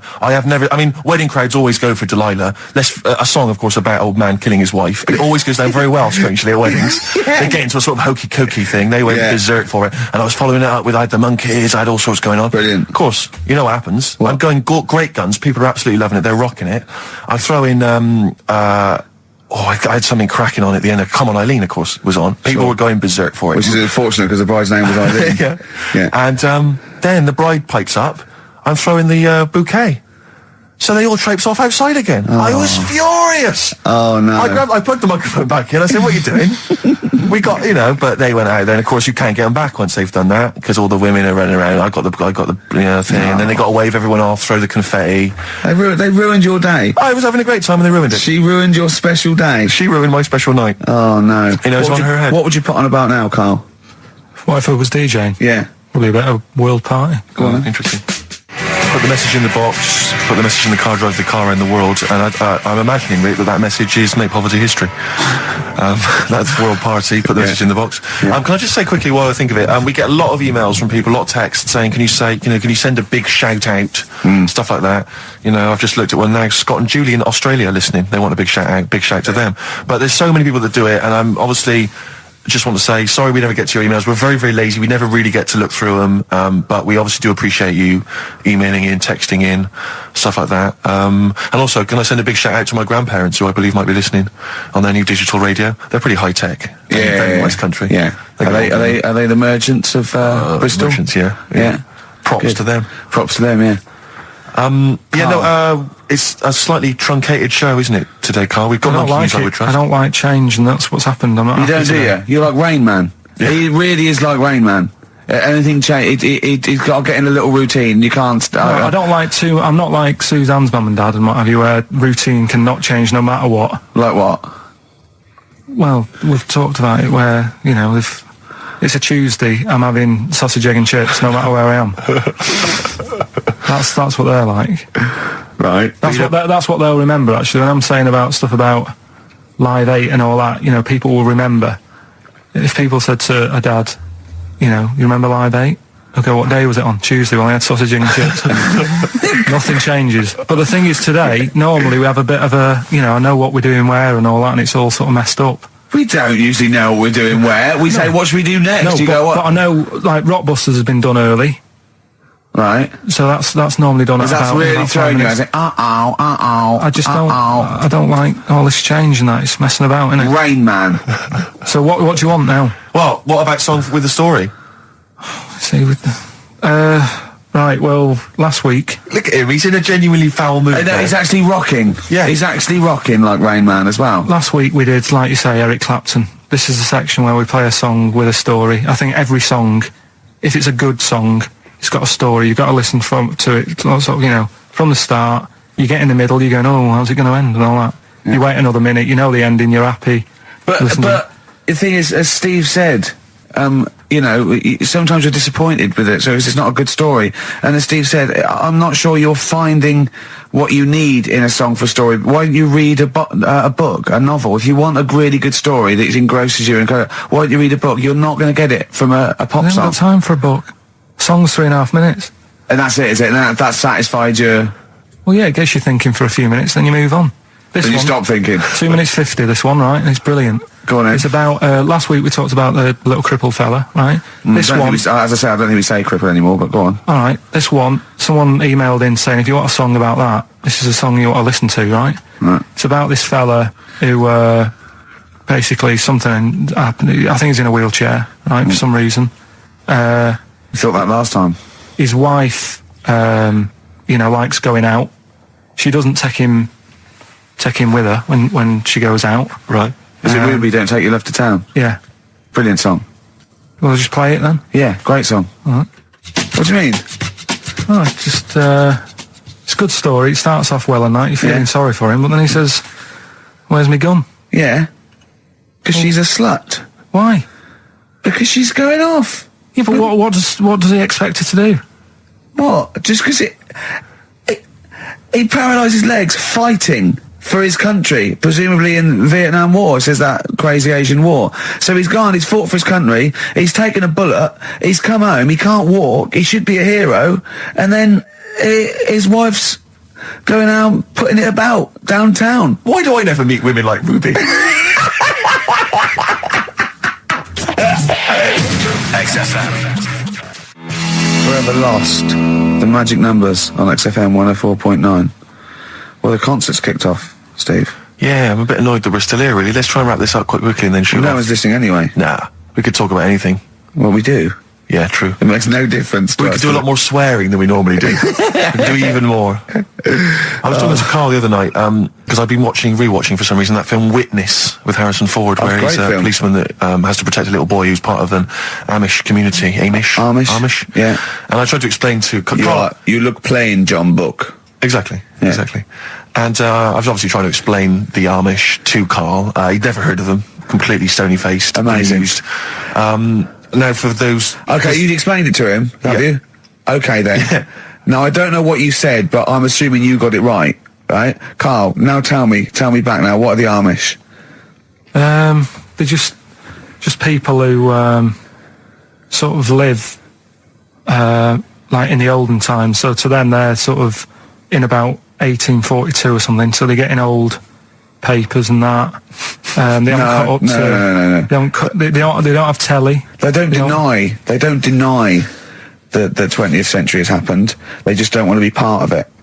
They look up and they see planes and they know what they are, and they go into the town and they see it in the window of Dixon's, a telly. They just don't want to be part of it. No, they're still living. They are still living like it's that's what I mean. Yeah, but they don't. They know about everything else. They just don't want to be part of it because they think that the sort of the revolution was a bad thing. They think that society became more and more depraved, and they wanted to go away from it, and they want to go back to old values, and they think they don't need TV and jets in that way of life. They can survive in the old way because the old way was better. Missing out on Live 8. Yeah, but they haven't had Band-Aid yet. Yeah, I think this is the problem that Karl had. He in his mind, they were just a bit delayed, so that in his head they were slowly moving towards the 20th century. They wouldn't be able to watch most of these bands, all their electric guitar. They'd be allowed to watch Tracy Chapman. Yeah, doing an acoustic set. Yeah, between the bands. Yeah, that'd be all right. But no, in Karl's mind, it's like if he. Although they wouldn't like Fast Car. They wouldn't like a scene about that. They go, I don't know what you're talking about. Pony and Trap. You got a pony and trap. That'd be all right. But are they still? Do they still get sort of rubbish posts and that saying we need your money for this, or get behind this charity? They live in an isolated community. They're farmers, aren't they? They're farmers. It's an agricultural community, and they're obviously very staunchly religious. In actual fact, it would suit you very well because you hate crowds, you hate groups of people, you don't like the modern world. You'd love it down there, wouldn't you? He wouldn't like getting up at 4 o'clock to milk a cow, though, would he? Well, no, but he'd get used to it. Go back to bed, couldn't you? It's probably out. I mean, have they got anything to do with the Hare Krishna people? No, nothing at all. Because out of all the religions, that's. I'm not a religious person. I don't understand. You're only saying Hare Krishna because you've got the head. That's the only reason you think it'd be... I'm halfway there. Yeah. But the thing is, out of all it, you just what was that? Money just fell out of my pocket where I'm nearly laying down. That's the danger of wearing sweatpants everywhere you go. I'm only ever lying down in a chair. No, I'm I've never been a religious type. If people want to do it, I let them do it and what have you. Good of you. But out of all of them, I want one that's not going to take over your life. I don't want one where you've got to get up 3 times a day and you've got to go and pray and that you've got to get up early. Forget that. It's getting in the way. But if it's something like... I was walking to work the other day, right, across Oxford Street. There's a little Hare Krishna fella there. And he sort of had... he had a leaflet and stuff. And he said, are you interested? And I said, what do you do? And he said, well, we're against getting stressed out and what have you. And he gave me a plum. They hand out food for some reason. But I sort of asked a few questions. That's just the imagery. These 2 bald people, one of which is wearing an orange smock, holding a plum in the middle. He hands the other one a plum. It's almost like you can imagine some kind of religious painting. Yeah, exactly. Yeah. But what is their sort of main thing? Because he didn't really tell me that much. He was a Japanese bloke, so I didn't know what he was saying that much. Why? He wasn't speaking English? Not very well. He wasn't the best sales bloke to send out for them, is what I'm saying. Yeah. But what's that? Are they? You're saying they're nothing like? Well, I believe Hare Krishna is a kind of as an offshoot of a sort of Buddhist faith. It is. I think they are Buddhist, aren't they? Yeah, and obviously their kind of trademark, as it were, is that they have to say. I believe they have to say Hare Krishna, Hare Krishna in a certain rhythm, in a certain order, a certain amount of times per day. That's why you see them walking down the street saying Hare Krishna, Hare Krishna, because it's actually a sort of religious chant which they're obliged to do. So you see, even if you go into the Hare Krishna faith, you may find yourself, in Tesco or whatever, forced to say Hare Krishna, Hare Krishna.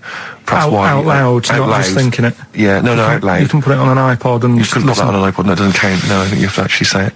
So I guess that kind of eats into your social life a little bit. And there's the wearing orange as well. Particularly frustrating, I imagine, if you're in a cinema or a library.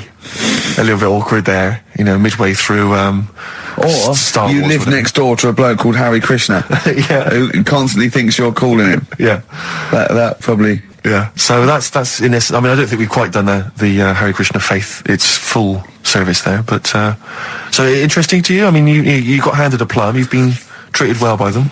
Yeah, well, but he couldn't tell. I just wanted to know how much time it would take up. What are the benefits? what can you do? What can Well, I you think do? the benefits are they probably don't get stressed out. They've probably got that sort of that zen, that chi-ness about them, where they try and interact and Quite meditative. yeah. Yeah. I've got some nice trainers as well, don't they, with their orange. What are you looking for then in a faith, Carl? You say what are the benefits? I mean, obviously Catholicism, you get the communion wine and bread, so... Yeah, but I can afford that. Right. Probably just I like the Crusaders. I was forced into joining that as a kid because a mate sort of joined it, and he sort of said he'd join, and I sort of swore at him. I said, I'm not doing that. Right? Yeah. He said, right, if you don't come with me, I'll tell your mum that you just swore. So I was like, oh. So I went. So I went along, and they used to just go on the Friday when they played, Sabutio and stuff. And then I went on one Sunday, and it was totally different. There was no Sabutio. There was no sort of table tennis, the thing where you hold a thing and knock things over. Skittles. There was all that on a Friday. Went on the Sunday. It was rubbish. He said, right, sit down in this room. They gave me a Bible. Thought, this looks too heavy, this is too big, I'm not interested in this book.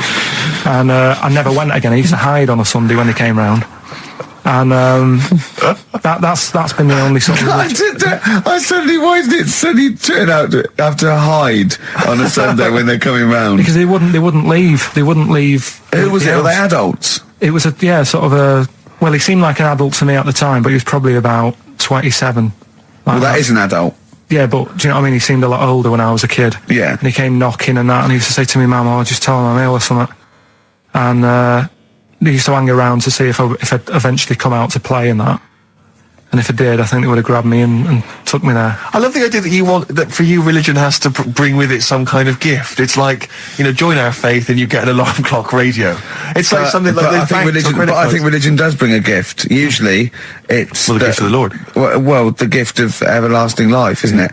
And that's the problem with it, A lot of people believe in it because they think... But for Carl, his feeling is like, that should be a given. That's safe. I'm definitely going home with eternal life. But what else can I have? Is there an iPod? You have to have a religion? Because obviously I don't have a religion. I don't miss it, and I wouldn't want one.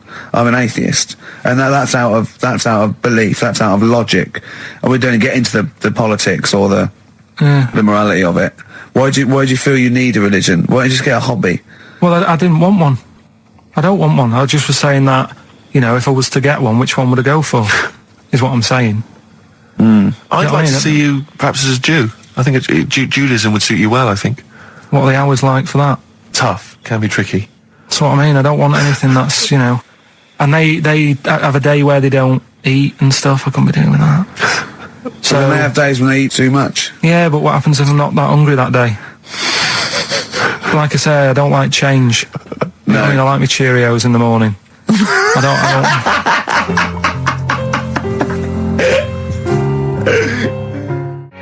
still have that other girl in my head by Elvis Costello and Burt Bacharach on this final XFM show. Ricky Gervais, Steve Merchant, Karl Pilkington. Well, we nearly got to wrap it up. I think we've got to do the Rockbusters winner and give someone those lovely prizes. Monkey News, then we're out of here. We'll maybe come back, maybe do some Christmas specials. I don't want to make any promises. Right then, first one was Richard's kids. He cuts hair for a living. Yeah, what's that? That was try and work it out. No, there's no point. Dick's son, he was a barber. Barbara Dixon, right? Dixon. Doesn't work. Dixon. Well, again, Barbara Dixon. Right, Her name wasn't Barbara Dixon, was it? So that's that one. Did Ronnie Corbett ever say, "Ladies and gentlemen, Miss Barbara Dixon"? The second one. Never did. He never did. I have a problem saying the French word for well. What's the French word for well? Oh, isn't it? That's good. What? No, that's good. Bell. Well, no, what? Isn't it bien? Yeah. Yeah, all right. I have a problem saying it, so I can't say it. I can't say bien. I can't say bien. Can't say Kasabian, right? So they managed to work that one out. That's one of your worst. Can't say bien. Can't say bien. Can't say bien. It's not. No. And the last one. Work. That's terrible. 8 kebabs, 2 kebabs, plus 57 kebabs times 27 kebabs. This fella is struggling working it out. What's the answer there? DS, right? A donna sum, right? So he's struggling working it out. It's a donna sum. right? So they got that right as well. So What was the answer? Donna Summer. Donna Summer. Yeah, Donna Summer. So just pick We one, went out on a high Steve. then. Steve, just pick one. We went out on a high. That was shocking. What about, let's have a look, there's, Well, it's the first one to get all three. Steve, what's the first one with all three? Well, there's so many here. Yeah, but it's just the first one that came through in time-wise. probably that one there. No, I don't like Rob because he's been slagging us off. In fact, no, let's give it to Rob. He hates If he's the show. first, if he's the first... No, to be honest with you, Rob's been slagging us off, but at least he knows. I mean, at least he's got some taste. Yeah. You know? Yeah, well, what if he was the first, then Rob's the winner? Well, yeah, well, give Rob, he gets a Ladder 49 and a bunch of other DVDs, but that means he goes straight into the you're hat putting him for in the there big now. draw. I'm just going to write his name now, I'm going to throw that straight in the hat. I can imagine that no one, even the people who've entered, are that excited. Not because the prizes aren't great, but I'm worried that they don't appreciate it, Rick. Do you know, I get the feeling that our listeners, they just don't appreciate the fact that we've gone to all this trouble. We've got the Homer Simpson drawing and things like that. I just feel like these people don't deserve it. Do you know what? It's weird. I just wish we had a better quality of listener. Like, people who listen to Radio 2, they deserve it. You know, they're elderly and infirm, some of them. It would really cheer them up. But our lot, you know, drug addicts. Yeah, let me pick You it know, out. truck drivers. So I've just put all the names in the hat, all the previous winners from the previous weeks, and Who's Rob as put it well. out? Is this Pilkey going to put it out? Do you want Pilkey or do you want Ricky? Oh, well, let's have the shaved monkey do it. All right. Plunge your hand in there. It's just, that's one, isn't it? That's it. Just pull that one out. Check who it is. Right, it's Gavin Thompson in Edinburgh. Well done, Gav. Are we going to get them up there? That's not his problem. You got to post them. You got to pay. They're amazing prizes. Yeah, but the Spinal Tap one, it's about 5 foot, isn't it? Well, they can post it. It'll cost them a few quid. It's a radio station. I think he should have to come and collect it. No, just because then it'll at least Hold on. it'll prove that Where's he's he from? interested. Edinburgh. Give it to Bob Geldof. I'll give it to Bob Geldof. He's walking up there. So he can look it. XFM. Chewing breaks. Fishing for a dream. That's what we're fishing for, isn't it? We're fishing for a dream today. What's So that make dream? poverty. I don't know what I was talking about. It doesn't matter what you're saying, Rick. No one's listening. No one's listening. Well, we've got to finish anyway. Think about the fact that think how small our percentage of listeners is anyway. Anyway, and then you two are on stage Yeah. at the moment. This is like broadcasting during Christmas dinner. This is the same. It's just On pointless. hospital radio. Yeah. Yeah. Exactly. Where everyone's got an iPod for Christmas. Yeah. On the ward. yeah. Well, we're going to go through now till 5:30, and I've got to rush off, I'm afraid, to Live 8. Don't apologise, mate. When people see the glam that you're bringing to that event. They don't even care about the people introducing it. Comedians going, ladies and gentlemen, just get on with it. No, I agree. No, I've got a good joint here. Two blokes will get on with it. Bring on Madonna. But we're going to give it to them, Carl. We're going to go through to the end. We've done everything we have to do. Monkey news. The final monkey news of the year, possibly. It's been a joy. I'd just like to say, on behalf of myself, Steve Merchant, and this little bald mank, it's been a pleasure. Yeah, speak for yourself. Yeah. We should just point out as well, if you miss Rockbusters while we're away, yeah, right. You can log on to xfm.co.uk/Rockbusters, where you can actually see Carl himself introducing you to an interactive game of Rockbusters. Looks very much like Blockbusters. It does, surprisingly. But yeah, you can join into that. And there's also, talking of monkey news, there's a link on the website. I'm trying to think where you go. I think if you go on my little biography bit, someone's done some animation to some old monkey news. Oh, it's brilliant. It's great. All right. Yeah. So if you're having withdrawal symptoms of monkey news, then you can find some classic And it's monkey news on animated. there. Classic monkey I feel news. drained today. Do you? Go on. This is the strangest radio show in the world. Yeah. Isn't it? Yeah. Because when we can do that, we can talk about this and go, Phil Drain today. Just like he's not, like no one's listening. Because that's the sort of thing you say socially and no one listens. Like just when you're watching up, I feel drained today. It's rhetorical. Yeah. You're not expecting anyone, not even your loved ones, to go, oh really? They just go, that. But to do it live on air, Yeah. no one's listening. What I mean is just give us a jingle. But the Exactly. But the truth is, the contempt we have for our poor listeners but is the truth is, the unbelievable. listeners aren't listening, and we don't want to be here.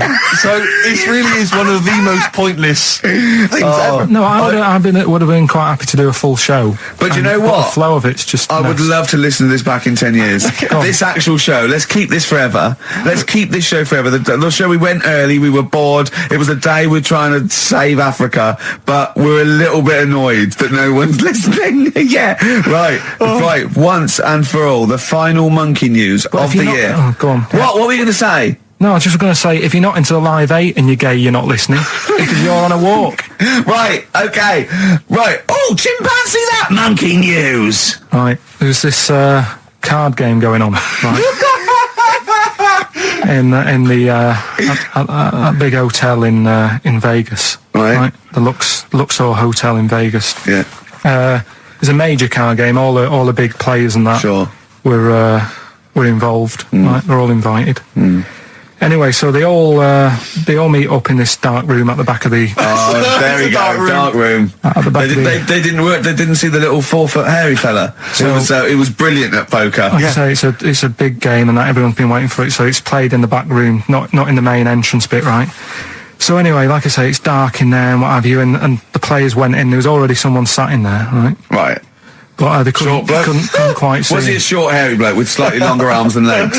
Couldn't see him. Were his arms slightly longer than his legs, Couldn't see strangely him, enough? it'd been dark Was he and what have you. holding his hand of cards with his feet? Anyway. So the cards were dealt, right? Cards were dealt, game's going on. His cards with his feet! Game went on for hours, right? There was- No one's listening. The terrible thing is that not even we're listening to Carl now. I know. Literally no one is listening so to insulting. There was a lot of smoking going on. It's going on. A lot of eating and nuts going on. That was a bit weird because they don't normally get through as many, but for this night. So, come on, let's just play Bruce. Goodbye, everybody. See you maybe at Christmas time. Yeah, Goodbye. right.